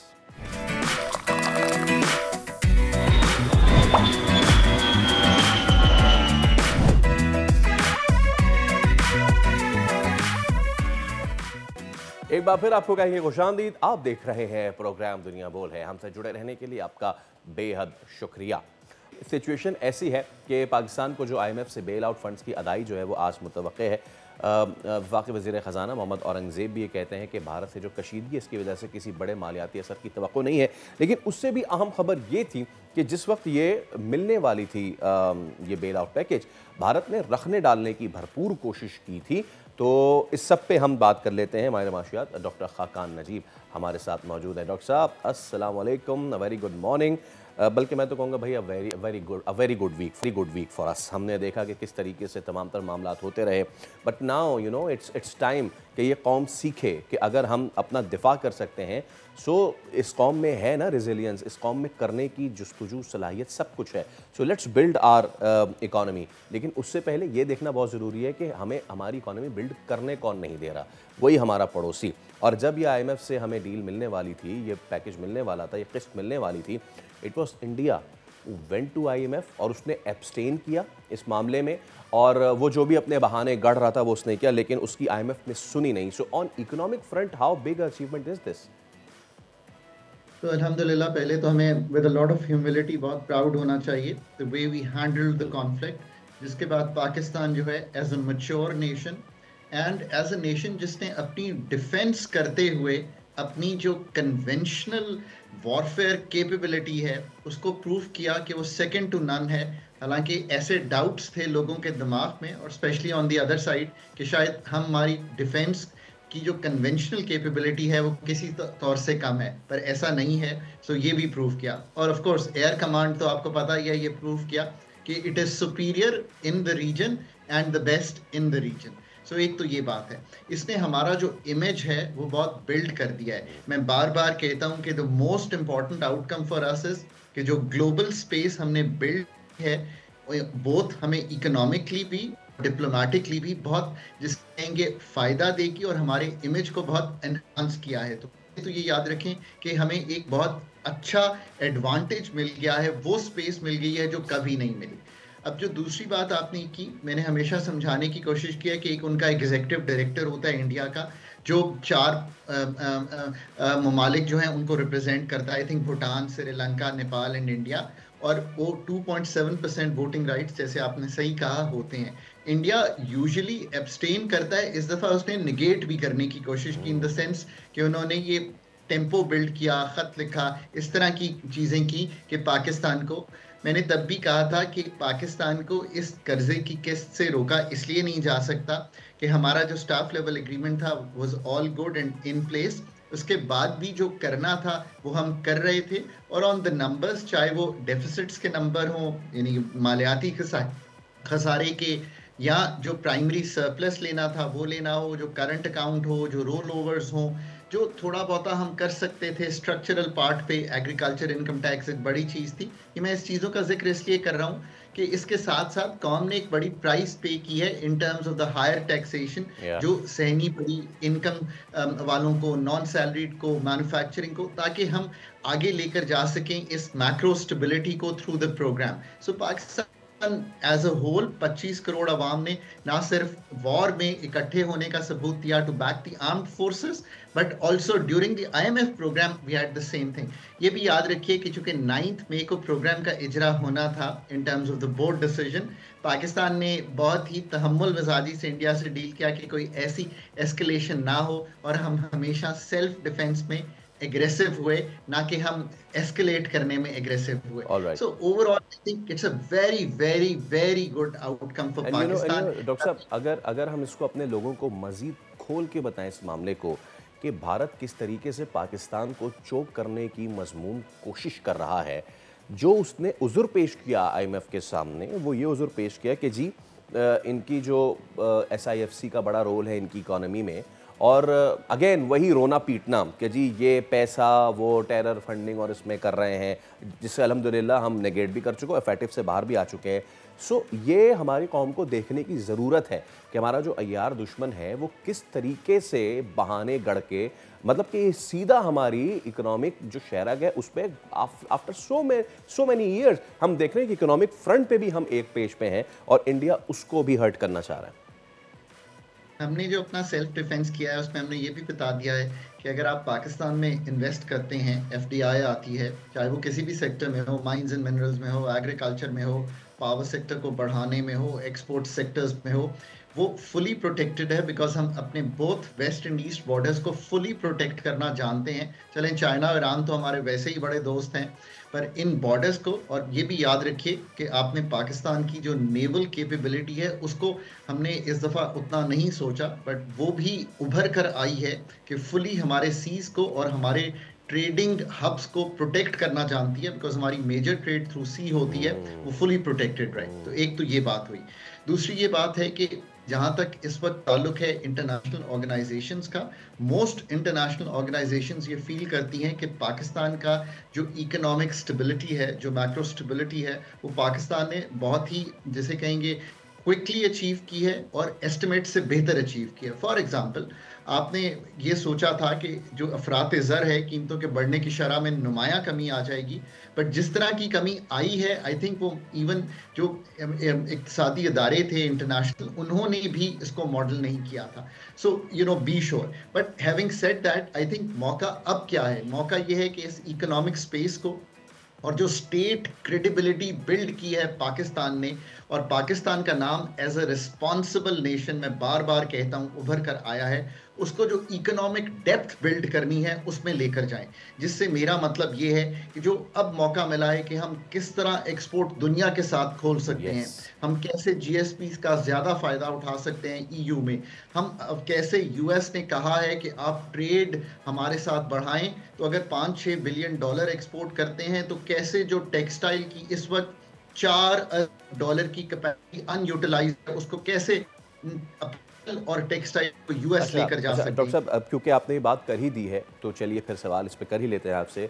जो अभी गुज़िश्ता रोज़ का डोनाल्ड ट्रंप का बयान था, जिसमें उन्होंने बड़ा वाज़ेह कहा कि जी मैंने दोनों मुल्कों से कहा कि अगर आप नहीं रुकते तो भाई हम नहीं करते आपसे ट्रेड। दुनिया इसको मजाक में ले रही है, but how big this statement is from Trump कि आप ट्रेड की धमकी दे के अगर एक न्यूक्लियर जंग को रोक सकते हैं, इसका मतलब there is something big in it. American president ने पहले भी कहा था ना, इट्स द इकोनॉमी स्टूपिड। तो इन दी एंड तो जो रिलेशनशिप्स हैं वो इसी पे डिटर्मिन होते हैं कि आप आपस में तिजारत कितनी करते हैं, आप क्या कंपेटिटिव गुड्स बनाते हैं जिसको अमेरिका को जिसकी ज़रूरत है। यानी कि अगर आप लेदर, आप टेक्सटाइल, आप अपैरल्स, आप कंपेटिटिव हैं इसमें, और आप अमेरिका को अच्छे निर्खों पर दुनिया से बेहतर ये चीज़ सप्लाई कर सकते हैं, आपकी क्वालिटी प्रोडक्ट्स हैं, आप टाइमली ऑर्डर्स डिलीवर कर सकते हैं, यानी कि आप एक चेन का हिस्सा बन सकते हैं, तो ये जो $5-6 अरब की एक्सपोर्ट है, इसको बढ़ाने का बड़ा खातिर खा मौका है। दूसरी बात यह है कि अमेरिका ने 29% टैरिफ पाकिस्तान पे लगाए, दो ये कम है बाकी मुल्कों से। अब तो चाइना का भी नीचे आ गया है, वियतनाम, साउथ कोरिया उनसे निगोशिएशन में। अब हमें ये मौका मिला है कि हम इस 29% टैरिफ को वापस 10% पे, आई थिंक वो मिनिमम लाना चाहते हैं, उस पे लाएं ताकि पाकिस्तानी प्रोडक्ट्स कंपेटिटिव रहें। दूसरा मौका ये है कि हम नॉन टैरिफ बैरियर्स, इसका मतलब है कस्टम्स में आसानी पैदा करना, क्वालिटी एश्योरेंस में आसानी पैदा करना, जो इस वक्त बहुत सी निगोशिएशन जो दुनिया से कर रहा है US, हम उसमें आगे बढ़ें। तो जो उनका एक ट्रेड डेफिसिट है, यानी कि वो $1.5-2 अरब की चीज़ें खरीदते हैं, हम उनको $5-6 अरब की चीज़ें बेचते हैं। सो ये एक हमारी जो खरीद है उसमें जो $3 अरब का गैप है, वो चाहते हैं कि इसको पूरा करें। इसमें बड़ा क्लियर मौका है। हमें कॉटन चाहिए, मंगवा सकते हैं, हमें सोयाबीन चाहिए, मंगवा सकते हैं, वो हमें स्टील और इस तरह की जो प्रोडक्ट्स मैन्युफैक्चर्ड है मंगवा सकते हैं। इंशाल्लाह आने वाले दिनों में जब PIA प्राइवेटाइज हो जाएगी जब ये चीजें हो जाएंगी तो हम आई एम श्योर कि बोइंग तैयारे हमने एक जमाने में उनसे खरीदे थे, वो भी मंगवाएंगे। यहाँ ये कहना बहुत लाजिम व मलजूम है जो आपने बात की है, हमें अब अपनी इकोनॉमिक डेप्थ पर काम करना है। जैसे हमने अपनी डिफेंस की डेप्थ दिखाई है, जिसका मतलब है कि जो हमारे देरीना मसाइल, चाहे वो एनर्जी सेक्टर के हैं, चाहे वो हमारी पैदावारी सलाहियत को ठीक करने के हैं, बिजनेस करने के लिए आसानियां पैदा करने के लिए डीरेगुलेट करने के हैं मुल्क को, इन्वेस्टमेंट क्लाइमेट को एज अ होल देखिए कि कैसे इन्वेस्टमेंट क्लाइमेट जो है उसको बेहतर किया जा सकता है, कैसे कंपनीज जो छोटी हैं वो बड़ी होकर इकोनॉमीज ऑफ स्केल का फायदा उठा सकती हैं, और इंडस्ट्रियलाइजेशन जो है वो किस एरिया में हम आगे लेकर जा सकते हैं, हम अपनी प्रोडक्ट्स की जो कॉम्प्लेक्सिटी है वो हम लो हैं बड़े, हम उसको कैसे बढ़ा सकते हैं। देखिए 3 से 5 साल की ये जो क्लियर स्पेस है ना, अब इसको ज़ाया नहीं कर सकते हम, ना पाकिस्तान की बिजनेसेस ज़ाया कर सकती हैं, ना ही पाकिस्तान की इकोनॉमिक अथॉरिटीज़ ज़ाया कर सकती हैं। वो काम करने के लिए जो पाकिस्तान के जो देरीना मसाइल हैं उनको ऐसे हल ना कर दें कि 5 साल बाद पाकिस्तान की जो इन्वेस्टमेंट क्लाइमेट है वो मुख्तलिफ लग रहा हो, और ये जो $30 बिलियन की एक्सपोर्ट है ये बढ़ती हुई लग रही हो। इसका मतलब ये नहीं है कि एक मैं खत्म कर कि हुकूमत ने आके कोई इंडस्ट्री लगानी है, पर हुकूमत ने वो फिजा ज़रूर बनानी है मैक्रो स्टेबिलिटी से आगे बढ़कर जो ग्रोथ इंजन है पाकिस्तान का। अब गुफ्तगू सारी होनी चाहिए कि ये ग्रोथ करनी है, ये गुफ्तगू गलत है। गुफ्तगू होनी चाहिए कि गुड फॉर ग्रोथ करना है इस मुल्क को, गिवन के अब ग्लोबल स्पेस की टेल विंड बिहाइंड अस है। I think that's the most important aspect जिस पे अब डिबेट होनी चाहिए। इसीलिए मैंने आपके प्रोग्राम में इस चीज को सामने रखा है कि रोल ऑफ गवर्नमेंट क्या होगा, रोल ऑफ प्राइवेट सेक्टर क्या होगा, रेगुलेटरी रोल क्या होगा। ग्लोबल स्पेस तो अल्हम्दुलिल्लाह अल्लाह का हमें शुक्र अदा करना चाहिए, और उस बारी ताला के लिए हमें जितना भी हम ग्रैटिट्यूड कर सकें। In a very very tense conflict Pakistan is a responsible mature nation with an improved international image. अच्छा डॉक्टर साहब, जब हम बात कर रहे हैं इस विंडो ऑफ अपॉर्चुनिटी की विच ट्रम्प इज ऑफरिंग, पाकिस्तान अमरीकी मंडियों तक रसाई और वहाँ पे अपनी प्रोडक्ट्स डिस्प्ले करना, पाकिस्तान किस एरिया में बेहतर प्ले कर सकता, अब तक कहाँ करता आया है, कहाँ ज़रूरत है, what new can we do, because economic competitors बहुत है, this China, this Japan, in fact it's India as well. So हम कहाँ अपने रोल को मैक्सिमाइज कर सकते हैं, किन सेक्टर्स में? तो एक तो मैं ये भी सामने रखूं कि अमेरिका खुद जिक्र करता है कि पाकिस्तान का एक बड़ा डायस्पोरा है वहाँ पे। I think it's also time के डायस्पोरा जो है शोरो होल से आगे जाकर पाकिस्तान की जो जिसको आप कहते हैं ना कि तर्जुमानी, बेहतर डिप्लोमेटिक इन्फ्लुएंस, बेहतर जिसे कहते हैं इन्वेस्टमेंट पाकिस्तान में अगर करना चाहता है, और मैं कभी भी इस चीज़ का कायल नहीं हूँ कि वो आके ज़मीनें खरीदते रहें पाकिस्तान में, तो पाकिस्तान प्रोडक्ट्स को आगे लेकर जाएं। ट्रेडेबल गुड्स, ये जो नॉन ट्रेडेबल में हमने इन्वेस्टमेंट करा के, ये हमारी गलती है। मैं इस चीज़ का पूरी तरह जिम्मेदारी से कहता हूँ कि हमारी गलती है कि हम उनको कहते हैं कि आकर ज़मीनें खरीदते रहो, ये काम नहीं है ट्रेडेबल में। सो एक तो डायस्पोरा के रोल को, और यहाँ पे पाकिस्तान एम्बेसी जो है उसकी engagement with the diaspora across east से लेके वेस्ट तक, कि वो उन्होंने क्या रोल प्ले करना है, उनके क्या ऐसे लीडर्स हैं जो बिजनेस लीडर्स हैं ताकि वो ये रोल प्ले कर सकें और हमारी इंगेजमेंट कराएं। That's number 1 to do. Number 2, जो टेक्सटाइल में कैपेसिटी पाकिस्तान में एग्जिस्ट करती है, अगर वो $2 से $3 अरब अगले 3 साल में, यानी कि $5-6 अरब हम $8-9 अरब पे ले जाएं, ये नंबर 2 है। नंबर 3, आपने अच्छा किया ये सवाल पूछा। देखिए ना, अमेरिका सबसे बड़ा जाइंट किस चीज़ का है? वो तो टेक्नोलॉजी का जाइंट है। आईटी और ITES, अगर हमारी $3.5 अरब पे हम ले आए हैं अपनी एक्सपोर्ट, उसको अगर $5-5.5 अरब पे $1-1.5 अरब और बढ़ाना है, और हमारी एक यंगर जनरेशन है, तो जैसे गेमिंग डेवलपमेंट है, एक मिसाल दे रहा हूँ, ITES के और इस तरह की बहुत सी चीज़ें हैं। पाकिस्तान के सॉफ्टवेयर हाउसेस कैसे वो हब बन सकते हैं, पाकिस्तान के जो बाकी हाउसेस हैं वो कैसे AI को इस्टेब्लिश करके पाकिस्तान से एक्सपोर्ट ऑफ ITES का हब बन सकते हैं। आई थिंक दैट्स नंबर 3 तो पाकिस्तान को करना है। और नंबर 4, ये जो मुश्किल काम है वो मैं आपके सामने रखता हूँ, वो ये कि अगर किसी दुनिया के और खित्ते से टेस्ला का प्लांट या फ़ोन बनाने का प्लांट या कोई और चीज़ शिफ्ट होनी है, जैसे हम कहते थे चाइना से जो इंडस्ट्री वियतनाम गई है वो पाकिस्तान आना चाहिए, तो अगर अमेरिका से कहीं और शिफ्ट होनी है जहाँ पे वो दुनिया में काम कर रही है और हमें लोअर टैरिफ मिलता है, तो why not Pakistan? Why not?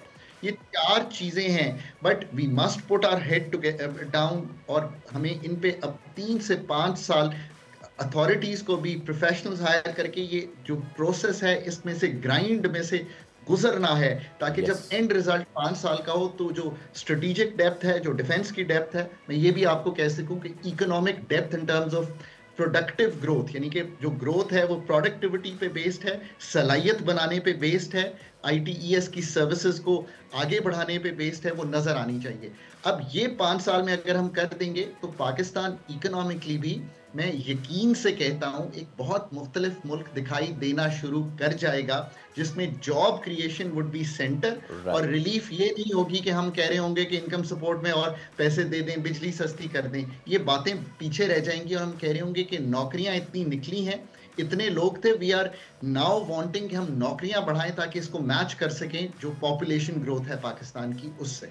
Absolutely. Doctor Khaqan Najeeb साहब, thank you so much, it was a pleasure hosting you. और आपकी यकीनन आगे चल के हम उस पर मज़ीद सेगमेंट्स भी करेंगे। यकीनन इस जंग के बाद पाकिस्तान की कौम के पास जो इकोनॉमिक अपॉर्चुनिटी आई है, अब देखना ये कि हमारे दायरे को कैसे आगे लेके चलते हैं, क्योंकि अवाम और उलमा जो है वो जज्बा ईमानी से सरशार रहे। ऑपरेशन बुनियानुल मरसूस की शानदार फतह के बाद कराची बाग जिना में कॉन्फ्रेंस हुई, जिसमें मजहबी सियासी रहनुमाओं और जय्यत उलमा कराम समेत हज़ारों शहरियों ने शिरकत की। फ़तह अज़ीम पर मुसल्लह अफवाज को खिराज तहसीन पेश किया गया।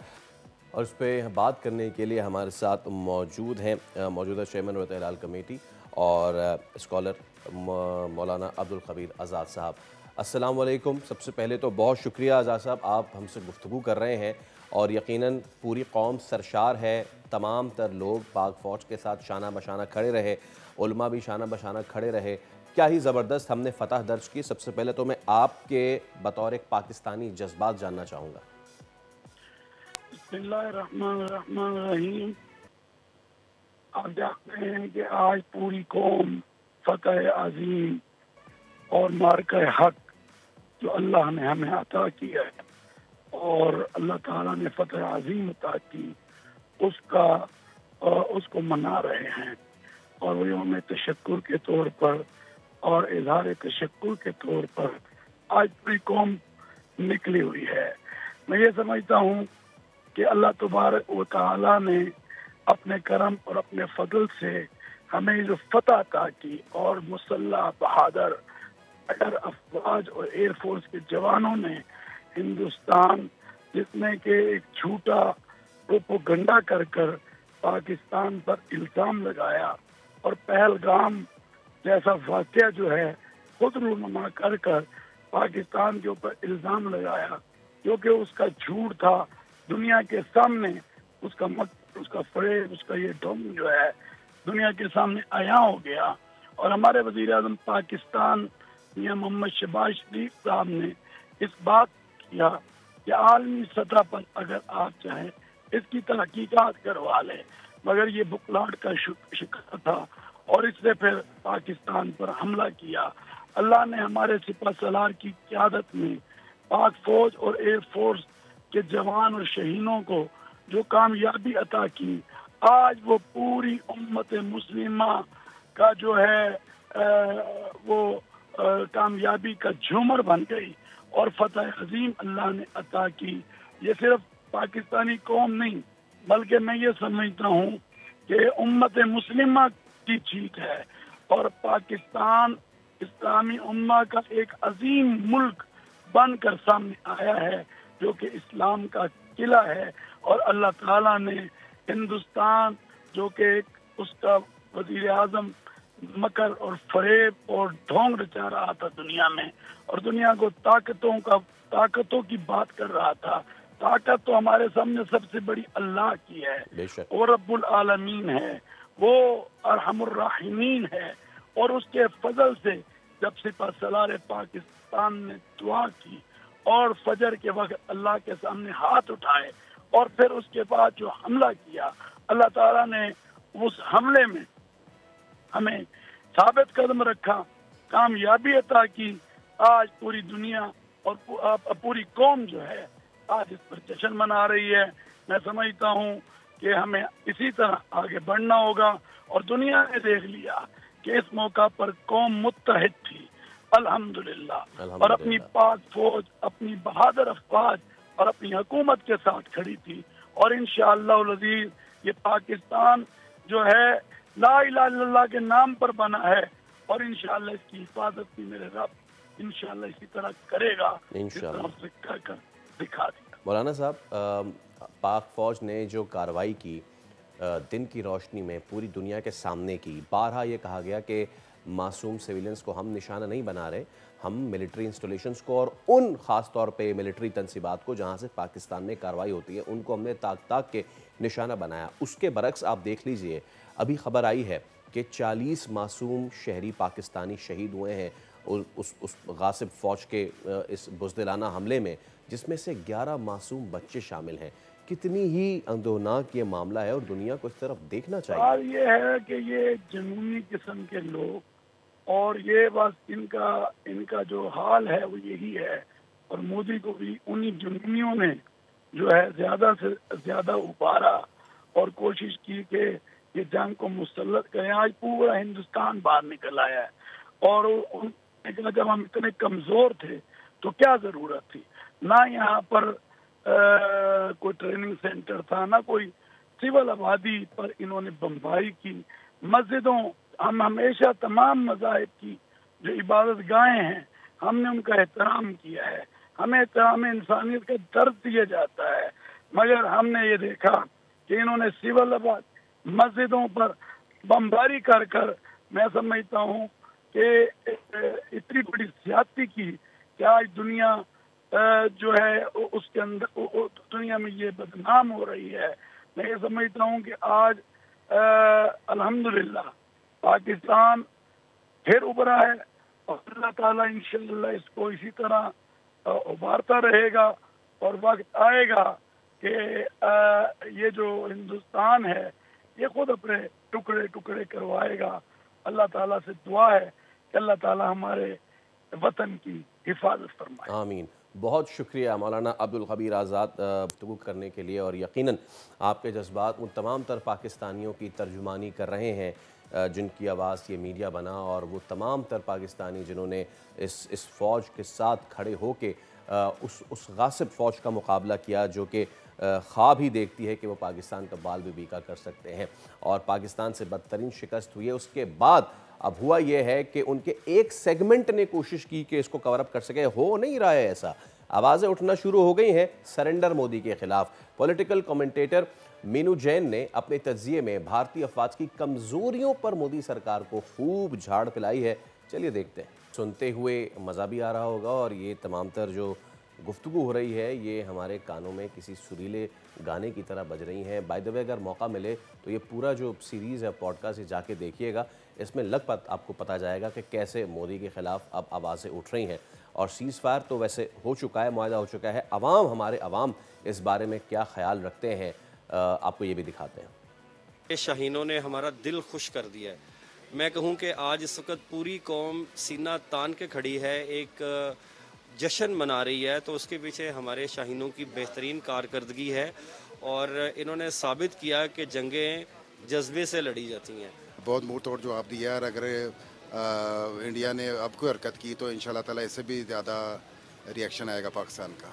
उनको याद आएगा कि पाकिस्तान जो है ना वो ऐसे ही बैठा नहीं हुआ है, सोया नहीं हुआ, वो जाग रहा है और बिल्कुल होश में जाग रहा है। बाकी बहुत ज़बरदस्त फाइट हुई है और उनको जो टेंशन में डाला हमने और उनको परेशान किया, जो रुलाया ना, उसका मज़ा आ गया। पाक फौज ने बहुत अच्छा किरदार अदा किया। पाक फौज ने सही जवाब दिया, इंडिया को ऐसा ही होना चाहिए। मोदी को लाजवाब कर दिया हमने। हम पाक फौज को दिल की गहराइयों से खराज तहसीन पेश करते हैं और अपने मुल्क की गवर्नमेंट को भी खराज तहसीन पेश करते हैं कि अक़वाम आलम में पाकिस्तान का नाम और बुलंद हुआ। इसमें हमारे आवाम, अपने तमाम ताजर बरादरी, तमाम शोबा जात पाक फौज के पहले भी साथ थे और आइंदा भी इंशाल्लाह साथ होंगे। एक ही नारा है कि पाकिस्तान हमारा है और आज पूरी पाकिस्तानी कौम चीफ ऑफ आर्मी स्टाफ को, फोर्सेस के सारे सरबराहान को मुबारकबाद पेश करती है कि उन्होंने हमारा मान रखा है और बिल्कुल पाकिस्तानी कौम उनके साथ खड़ी है। ये 22 करोड़ जो अवाम है, हम भी पाक फौज हैं, हम भी अपनी आर्मी है, इसलिए पाक फौज जिंदाबाद, पाकिस्तान पाइंदाबाद इंशाअल्लाह। तो आपने देखा कि पाकिस्तानियों के जज्बात कैसे हैं। जाहिर सी बात है, जो जीती हुई कौम होती है उसके ऐसे ही जज्बात होते हैं, लेकिन जो हार चुके होते हैं और उस पर भी वो झूठ बोलने की कोशिश करते हैं, सच उनके चेहरे पे आया होता है, सच उनके मुंह से निकल ही जाता है, which is a very hard thing when I talk about Narendra Modi. और मोदी साहब बड़ी मुश्किल से मंजर आम पे आए। ये भी देखने की ज़रूरत है कि जब कम्युनिकेशंस वॉर हो रही थी तो कैसे DGISPR से लेकर वज़ीर आज़म शहबाज शरीफ तक पहले ही आके और फतह डिक्लेयर करके चले गए। मोदी साहब बड़े देर बाद आए और देर बाद आने के बाद उन्होंने जो भी गीदड़ भपकी लगानी थी, अगर अब ऐसा हुआ तो हम नहीं छोड़ेंगे एंड ऑल दैट, जो भी वो कर रहे थे। लेकिन इस पूरी तकरीर में कल जो सरेंडर मोदी ने की, उसके बाद उन्होंने एक जुमला ऐसा कहा जो टीज़ फैंटास्टिक के बाद अब वो जुमला उनकी हजीमत बनता रहेगा। बताइए, ये कोई बात हुई? हम तो पाकिस्तान को जो है वो निशाना बना रहे थे, हमारी फ़ौज रात के अंधेरे में बुस्सिलाना कार्रवाई कर रही थी, और ऐसे में पाकिस्तान को क्या चाहिए था कि पाकिस्तान कहता है कि जी जी जी जी आप करिए जो आप कर रहे हैं। लेकिन नरेंद्र मोदी साहब ये भूल गए कि हम सुबह की रोशनी में ऐसा जवाब देते हैं जो पूरी दुनिया याद रखती है।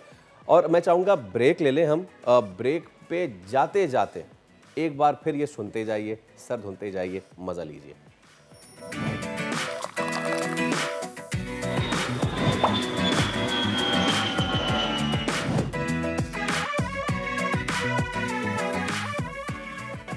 Welcome back. कुछ मौसम की बात हो जाए। रावलपिंडी, इस्लामाबाद और दीगर इलाकों में गरज चमक के साथ बारिश हो रही है और कराची वाले सिर्फ मनाजिर देख रहे हैं, और मनाजिर देख रहे हैं वो लाहौर के भी, जहां पे तूफ़ानी बारिश हुई है और झालाबारी भी हो गई है। और इस बारिश के साथ ही शहर में गर्मी का जोर टूट गया। मैं फिर से कराची वालों के दिल का हाल अपने बाकी शहर के लोगों को बता दूं कि वो बेचारे बड़े जले हुए हैं, गर्मी हो रही है बहुत यहाँ पे। अच्छा खैर, महकमा मौसमियात ने मज़ीद 48 घंटों के दौरान बारिश की पेश गोई भी की है। दूसरी जानिब सिंध बलूचिस्तान के बेशतर इलाकों में मौसम गर्म और खुश्क रहने का इम्कान जाहिर किया गया था। अब कुछ टेम्परेचर्स की बात कर लें। अहम शहरों में दर्जा हरारत क्या है? वैसे तो पिछले दिनों में दर्जा हरारत काफ़ी ज़्यादा रहा जंग की वजह से दोनों ममालिक के दरमियान, लेकिन let's talk about the real temperature and that is, सबसे पहले कराची की बात कर लेते हैं। हाँ ठीक है, आप कहेंगे इतना ज़्यादा दर्जा हरारत तो नहीं है, लेकिन जब तक बारिश नहीं होती तब तक ये भी हमारे लिए गर्मी है। तो कराची में मिनिमम 27 और मैक्सिमम जो है वो 35 डिग्री रहने का इम्कान है। कोयटा का अगर हम रुख कर लें, कोयटा में अब आहिस्ता आहिस्ता गर्मी बढ़ेगी। फ़िलहाल तो मिनिमम जो दर्जा हरारत 15, ज़्यादा से ज़्यादा 33 रहने का इम्कान है। मुल्तान की बात की जाए तो मुल्तान में है शदीद गर्मी और दर्जा हरारत कम से कम 27, लेकिन ज़्यादा से ज़्यादा 42 डिग्री तक रहने का इम्कान है। गॉड नोज़ के रियल फील क्या है। खैर, लाहौर की हमने बात की तो वहाँ तो बारिशें हुई हैं, लेकिन आज बताया जा रहा है कि आज कोई बारिश नहीं है, क्लियर स्काई है और 26 कम से कम दर्जा हरारत और 39 डिग्री तक रहने का इम्कान है। इस्लामाबाद कम से कम दर्जा हरारत वहाँ पे रहेगा 23 और ज़्यादा से ज़्यादा 37 रहने का इम्कान है। पेशावर में कम से कम दर्जा हरारत जो है वो रहेगा 24 और ज़्यादा से ज़्यादा 38 डिग्री सेंटीग्रेड। फैसलाबाद की बात की जाए तो यहाँ कम से कम दर्जा हरारत 27, यहाँ भी गर्मी पड़ेगी ज़्यादा से ज़्यादा 41 डिग्री रहने का इम्कान है। DI खान में कम से कम 26 और there you go, Dera Ismail Khan में कम से कम 26 और ज़्यादा से ज़्यादा 39 रहने का इम्कान है। ग्वादर की बात करें तो कम से कम 28 और ज़्यादा से ज़्यादा 38 रहने का इम्कान है। देन मरी में बताया जा रहा है कि बारिश हो सकती है, कम से कम 18, ज़्यादा से ज़्यादा 23 रहने का इम्कान है। This is the ideal temperature जिसके लिए कराची वाले इस वक्त मुंतज़िर हैं। और मुजफ्फराबाद की बात की जाए तो कम से कम 16, ज़्यादा से ज़्यादा 30 रहने का इम्कान है। And the remaining 2 cities, my favourite Kalam, यहाँ पे कम से कम दर्जा हरारत 0 और ज़्यादा से ज़्यादा 7 रहने का इम्कान है। क्या आइडियल है। और आइडियलिज्म की मज़ीद बात कर ले तो स्कर्दू में कम से कम 6 और ज़्यादा से ज़्यादा 13 डिग्री रहने का इम्कान है। मज़ीद मौसम की क्या सूरत रहेगी बात करेंगे। तर्जुमान महकमा मौसमियात अंजुम नज़ीर साहब हमारे साथ मौजूद हैं। अंजुम साहब, वेरी गुड मॉर्निंग। सो बताइए अंजुम साहब कि हमने बाकी मुल्कों में, बाकी मुल्कों के शहरों में तो देख लिया, कराची वालों के लिए क्या हुक्म है सर? बादलों का कोई है हुक्म या नहीं है, खाली खाली रहेंगे? जी बहुत शुक्रिया। कराची में जी ये बादल बस खालो खाल ही हैं, बस थोड़ा सा टेम्परेचर इनकी वजह से कम होगा। ताहम कराची में आने वाले दिनों में फिल वक्त बारिश का कोई इम्कान मौजूद नहीं है। ताहम इसकी वजह से टेम्परेचर थोड़ा सा कम रहेगा नॉर्मल से के आसपास ही। कल 1 डिग्री मामूल से कम सेम, और आने वाले दिनों में भी तकरीबन यही सिचुएशन होगी। ताहम नमी ज़्यादा होने की वजह से जो है वो महसूस किया जाने वाला दर्जे हरारत ज़्यादा हो सकता है। अच्छा, यानी कराची के जो भी हैं बादल अगर आएंगे भी तो रफ़ाइल तैयारों की तरह हैं, वो ना गरजेंगे ना बरसेंगे। खैर, ज़रा अब अपर एरिया से हम शुरू कर लें। गिलगित बल्तिस्तान या फिर खैबर पख्तूनख्वा के बालाई इलाके, यहाँ पे बारिशों के क्या इम्कानात हैं?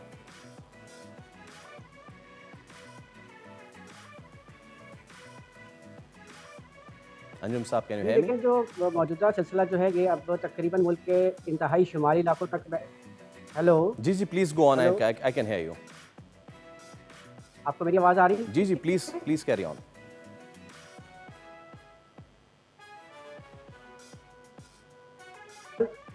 मुल्क के इंतहाई शुमाली इलाकों में तो बारिश का ये सिलसिला रहेगा, ताहम मैदानी और जनूबी इलाकों से ये सिलसिला तकरीबन ख़त्म होने जा रहा है। आने वाले दिनों के दौरान जो है वो थोड़े से मैदानी इलाकों में दर्जे हरारत बढ़ना शुरू हो जाएंगे और इस बात की तवक्को है कि आने वाले दिनों में जो सिंध के कुछ शहरों में दर्जा हरारत दोबारा 49 डिग्री सेंटीग्रेड तक जा सकता है। ताहम इस बात की तवक्को है करीबन 18 या 19 तारीख से एक और मगरबी हवाओं का सिलसिला है मुल्क के शुमाली इलाकों को मुतासर करेगा, जिसमें बलाई हो सकता है और इलाकों में कुछ हल्की फुल्की बारिश हो सकती है, जिसकी वजह से। ठीक है अंजुम नज़ीर साहब, thank you so much for your time. चलिए अभी एक ब्रेक ले रहे, ब्रेक के उस पर हाजिर होंगे तो आपकी मुलाकात करवाएंगे मज़ीद हीरो पाकिस्तानी से। Stay with us.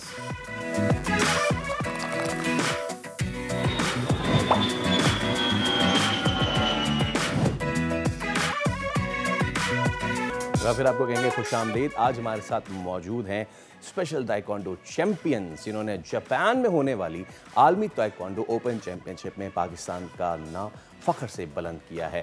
ये जो टीम थी हमारी मेगा इवेंट में, इसने 6 गोल्ड और 2 सिल्वर अपने नाम किए हैं और ये कराची वोकेशनल ट्रेनिंग सेंटर के स्कूल के तलबा हैं जिन्होंने जापान जाके अपनी मार्शल आर्ट की जदीद सलाहियतों से दुनिया का दिल जीती। अब आप सोचिए कि जापान जो कि ऑलरेडी इतना बड़ा मुल्क है when it comes to the martial art and all, और वहाँ जाके गोल्ड मेडल्स और बाकी मेडल्स लेना, ये एक बहुत बड़ी अचीवमेंट है। Let me introduce the guest जो कि आज हमारे साथ मौजूद हैं और यकीनन ये तमाम तर तारीफ़ों के मुस्तहिक है। We have got special taekwondo champion Mustafa Jumani, इसके साथ साथ ताइक्वांडो चैम्पियन इब्राहिम आलम, इनके साथ साथ हेड ऑफ टीम जो है नजम खान हमारे साथ मौजूद हैं और टीम मैनेजर आमिर शाह हमारे साथ मौजूद हैं। भाई आप सबको अस्सलाम वालेकुम। थैंक यू वेरी मच और आपको बहुत बहुत मुबारकबाद। अच्छा, पहले मैं चाहूँगा ज़रा अपना मेडल तो दिखाएं ना मुझे। क्या बात है, क्या बात है, आउटस्टैंडिंग, तो तालियां होनी चाहिए। ज़बरदस्त ज़बरदस्त ज़बरदस्त। आमिर भाई आपसे आगाज़ करता हूँ, थोड़ा सा इस इवेंट के बारे में बताइए, कितने दिन का था, कब आप लोग गए, क्या कुछ जीता? बेसिकली जापान होस्ट करता है वाटा ताइक्वांडो कंपटीशन को और अंडर सुपरविजन नजम साहब हमने तकरीबन कोई 2 साल इन बच्चों पे मेहनत की और वो तमाम टेक्निक्स जो दुनिया में इस वक्त इस्तेमाल हो रही हैं बड़ा क्लोजली उनको देखा कि डिफरेंट लेवल बच्चों की क्या कैपेसिटी है, उनको किस तरह ट्रेन करते हैं। और नजम साहब ने बड़ी अच्छी बात की कि इसकी एक लैंग्वेज है जो इन बच्चों की समझ आ गई है। जो ताइक्वांडो है वो एक बहुत ही वास्ट एक गेम है, तो उस हवाले से ये 2 साल कंटिन्यूस हमने इन 8 बच्चों पे मेहनत की है और उसका रिज़ल्ट अल्लाह ने ये दिया कि KVTC के इन 8 बच्चों में से 6 बच्चे माशाल्लाह गोल्ड मेडलिस्ट हैं और 2 बच्चे हमारे सिल्वर मेडलिस्ट हैं। तो 8 के 8 बच्चों ने वहाँ जो परफॉर्मेंस दी है वो रिमार्केबल परफॉर्मेंस। अच्छा, और ये दुनिया की तमाम तकरीबन अबव 50 कंट्रीज़ हैं जो वहाँ मौजूद थे, ओवर 7000 एथलीट्स मौजूद थे और यहाँ ये बच्चे सब सिलाली परचम लेके गए और वहाँ माशाल्लाह से हर इवेंट के बाद अनाउंसमेंट होती थी पाकिस्तान और हम फ्लैग देखते थे पाकिस्तान। वाह, मैं अभी भी घूस बम्स आते हैं जब मैं सोचता हूँ देखता हूँ, तो अल्लाह का शुक्र पाकिस्तान की एक सॉफ्ट इमेज शायद जो इस वक्त बहुत ज़रूरत थी दुनिया को समझने की और ख़ास तौर पर डिफरेंटली एबल्ड बच्चों की जो सलाहियतें जिसको हम अंडरमाइन करते हैं अवेयरनेस ना होने की बुनियाद पर कि ये शायद एक सोसाइटी के ऊपर एक बोझ रहेंगे ज़िंदगी भर और वो उस तरह से नहीं परफॉर्म कर पाएंगे। तो इन बच्चों ने उस एक तारीख़ रकम की है और इसका मैं क्रेडिट जहाँ KVTC के इन स्टूडेंट्स को मैनेजमेंट को दूंगा वहाँ मैं नजम साहब को भी दूंगा। बिल्कुल, ये जो ताइक्वांडो फाउंडेशन है उसके तहत हमारा एक इश्तराक और हमने कोशिश ये की कि वो तमाम चीज़ें जो वहाँ जाके इन बच्चों के काम आ सके, वो तमाम गुर ये सीख सकें, वो तमाम टेक्निक्स को ये उभर, और आप यकीन करें कि इनकी जो सीखने की सलाहियत है वो आप क्या इमेजिन करेंगे, उससे कहीं बाहर की बात है। तो माशाल्लाह इन बच्चों ने परफॉर्म किया, पाकिस्तान का नाम बुलंद किया, और हम यहाँ आज आपके साथ। एब्सोल्युटली। अच्छा नजम साहब, बच्चों को प्रिपेयर कराना और ये सारी चीज़ें, असल में इनकी सुबह शाम प्रैक्टिस होती थी, स्कूल में भी, ग्राउंड में भी, और इन्होंने कुप्पा सीखा, फुमसे सीखे, करगी सीखी, this is a language, international WT language. We can follow this rules regulation in Olympic, alright. तो इनको मैंने, इन बच्चों ने मुझे पहुंचा दिया, इस जगह पे मैंने नहीं पहुंचाया। इन बच्चों के पास इतना जदीद टैलेंट आ गया है और इतने जदीद टेक्निक यूज़ की इन्होंने, जदीद तरीन टेक्निक कहूँगा। जापान के लोग जब ये डेमोस्ट्रेशन कर रहे थे, पंच और किक कर रहे थे, तो जापान के लोग सरप्राइज थे। और कैन यू बिलीव मी, हमें सबको याद होगा, इवन ज्यूरी को परमिशन नहीं है, ज्यूरी करोगे क्लैप करी थी ज्यूरी। तो ये केवीसी के बच्चों का कमाल है, और ये अल्लाह ने कमाल, मैंने एक स्पेशल लैंग्वेज बनाई इन बच्चों के लिए, जिसको साइन करना जब बच्चों के लिए ABCD लाइक दैट। तो ये understand my language and I am understand. ये बच्चे फरिश्ता है, मैं पूरी दुनिया को बताना चाहता हूँ, ये बच्चे फरिश्ता हैं। इन फरिश्तों के साथ काम करोगे, फरिश्ता बन जाओगे। ये एंजिल है मेरे, ये मेरे एंजिल हैं। और ये मैं चाहता हूँ कि ये इसी तरह हर एक चैंपियनशिप में हिस्सा लेते हैं। अभी हमारे पास माशाल्लाह 12 मुल्कों से इनविटेशन आए हैं इनका टैलेंट देखते हुए। Even Singapore, Dubai, Korea, Japan, again Australia, और सो मेनी कंट्रीज मुझे भी याद नहीं आ रही हैं। और हम इंशाल्लाह इन बच्चों को, केवीसी के बच्चों को और माजूर बच्चों के और लेके जाएंगे, और अपने मुल्क का नाम, अपने इस मुल्क का नाम, अपने प्यारे मुल्क का नाम रोशन करेंगे दुनिया में। पाकिस्तान जिंदाबाद। अच्छा मुझे ये बताएं कि आपकी फ़ाइट कौन कौन सी कंट्री के अगेंस्ट हुई, और कौन सा आपको लगा कि यार ये वाला टफ है? हम लोग 2 साल से प्रैक्टिस किया था टाइकोंडो पे। हम लोग अब्र भाई के साथ गए थे अहमदाबाद, लाहौर, इस्लामाबाद, सक्कर, हैदराबाद और आज़ाद कश्मीर। वह गोल्ड मेडल मिला था ना, मैं जीत गया था। उसके अलावा जापान और मलेशिया गए थे उसका टाइकोंडो के कॉम्पिटिशन में। हम लोग पम से किया था अच्छी तरह से, वहाँ फाइट किया था अच्छी तरह से, गोल्ड मेडल मिला था ना, मैं जीत गया था। और 50 कंट्रीज उसका, Korea, Japan, Canada, India, Brazil, Hong Kong, Thailand, Malaysia, Singapore, Dubai और बैंकॉक, सब कुछ। पाकिस्तान का नाम ऊंचा किया था, केवीसी का नाम रोशन किया था। क्या बात है, ज़बरदस्त। अच्छा आमिर भाई, अभी नजम भाई ने बताया कि अब दीगर जगहों से भी इन्विटेशन आए हैं, तो क्या प्लानिंग है, क्या तैयारी है, कहाँ नेक्स्ट आप पाकिस्तान का झंडा ऊंचा करने जा रहे हैं? देखें सर, केवीसी हमेशा से एक टोटल रिहेबिलिटेशन की बात करता है। मैं कराची वोकेशनल ट्रेनिंग सेंटर के बारे में बता दूं कि ये वाहिद इदारा है जो डिफरेंटली एबल्ड बच्चों को वोकेशनल ट्रेनिंग फराहम करके उनकी फिर जॉब प्लेसमेंट पर काम कर रहे हैं। और उसमें स्पोर्ट्स का एक कलीदी किरदार है, बिकॉज जितना आपका माइंड स्ट्रांग होगा, बॉडी उतनी ही ज़्यादा बेहतर रिस्पॉन्ड करेगी, और बॉडी जितनी स्ट्रांग होगी, माइंड उतना ही बेहतर। तो यहाँ आगे इंशाल्लाह, जैसे कि नजम साहब ने कहा, हमारे पास मुतादिद मुल्कों से, बल्कि जिस वक्त चैम्पियन हमने बच्चों ने परफॉर्म किया और जब वो मेडलिस्ट हुए, तो वहीं पर हमें थाईलैंड से जो प्रेसिडेंट है थाईलैंड फाउंडेशन की, वो नजम साहब के पास आई, वो कहेंगे ये बच्चों ने क्या किया है। और मैं चाहती हूँ कि ये बच्चे हमारे पास आएँ, और अब जो थाईलैंड ओपन होने लगी है उसमें पार्टिसिपेट करें। वाह। उसके फ़ौरन मतलब विदिन 15 मिनट्स नेपाल से जो उनके प्रेसिडेंट है, वो ही came to us and said के मैं अभी तक सोच रहा हूँ कि इन बच्चों की डेमोस्ट्रेशन, जिसमें अभी नजम साहब ने बताया कि ज्यूरी ने क्लैप किया, ये सबसे बड़ी बात है। ज्यूरी ने क्लैप किया बिकॉज वो इतनी, देखिए जापानीज जो होते हैं ना, वो बड़े उसूल के पक्के होते हैं, उनकी नज़र में कोई ऊपर नीचे और कोई कंट्री इंपॉर्टेंट वो देख रहे होते, गेम की टेक्निक्स किस तरह से परफॉर्म करें, वो अपने आप को रोक नहीं सके, और उन्होंने इन बच्चों को क्या जबरदस्त है भाई। वक्त हमारे पास खत्म होता है, लेकिन जाते जाते आप लोगों का वो सिग्नेचर वो क्या होता है? यस। तो इसी के साथ हम आपसे लेंगे इजाजत, रखिए अपना ख्याल, मुलाकात होगी कल। अल्लाह हाफिज़। और एक बार 1 2 3 ये